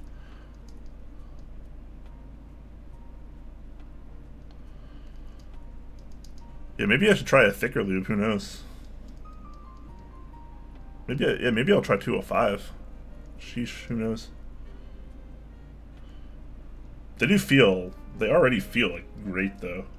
It's just that weird noise that I can't quite put my finger on. I still think it's the leaf, but not 100% sure. Either way, I'm gonna be heading out in a few, guys. If you guys have any last minute questions, please let me know now before I leave. For smoothness, all you need to do is open up the tolerances and drown it in lube. I mean, kind of. Yeah, lube solves everything, right? I don't know.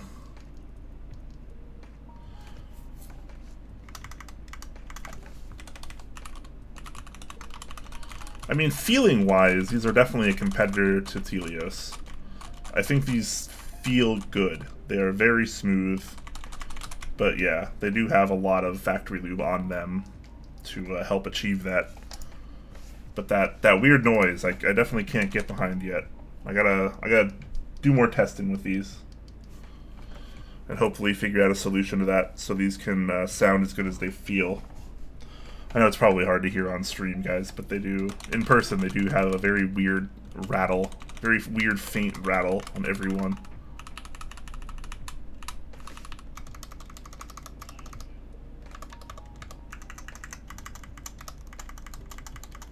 It's so weird.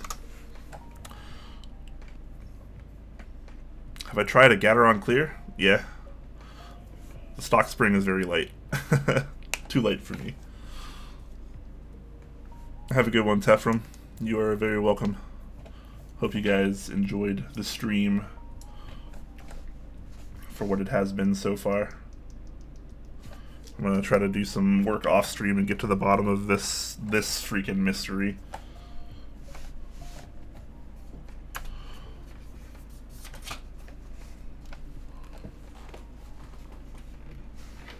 Go back to this weird board for now. It's pretty fun though. You are welcome for the stream. Thanks for coming out and hanging out with us. Hopefully you guys enjoyed yourselves and maybe even learned something. So, typical ending stream stuff. YouTube link and Discord link below the stream if you want to come hang out in Discord or check us out on YouTube. And yeah, we do shows, live streams. Our flagship live stream show, Top Clack, is every Thursday, 6 p.m. Pacific time. Most of you guys probably already know that, but maybe a few of you have not. Did we try out the creams yet? Oh yeah, okay, you did miss quite a bit then. So I put the creams in my Windkillers tofu here just to test out. And the verdict is they feel good, they're very smooth, but they have a very odd kind of rattly noise to each press. And so I'm going to do some more testing off stream to try to figure out what that is. Break these in a little bit, they don't really need it. And then I'm going to wipe off all the factory lube because there's quite a bit on the leaf and the slider legs. So I'm going to get that off and I'm going to relube it myself and hopefully get a better finished product than stock. So that's the goal. You can always check that on the VOD, of course, as well. So the Twitch VOD will be available immediately after the stream, and the YouTube VOD will be available about half an hour to an hour after the stream. So yeah, I'll get those up and going. But yeah, thank you guys all for coming out and hanging out with me and, poking around some keyboard stuff. I had a good time. Hope you guys did as well. Make sure to tune in to Top Clack every Thursday, 6 p.m. Pacific time. And join the Discord, link below, and that way you'll know ahead of time when silly streams like these happen. So thank you all very much. Shout out to you guys. Hope you guys have a great rest of your night, and I'll be hanging out in the Discord tonight. Deuces.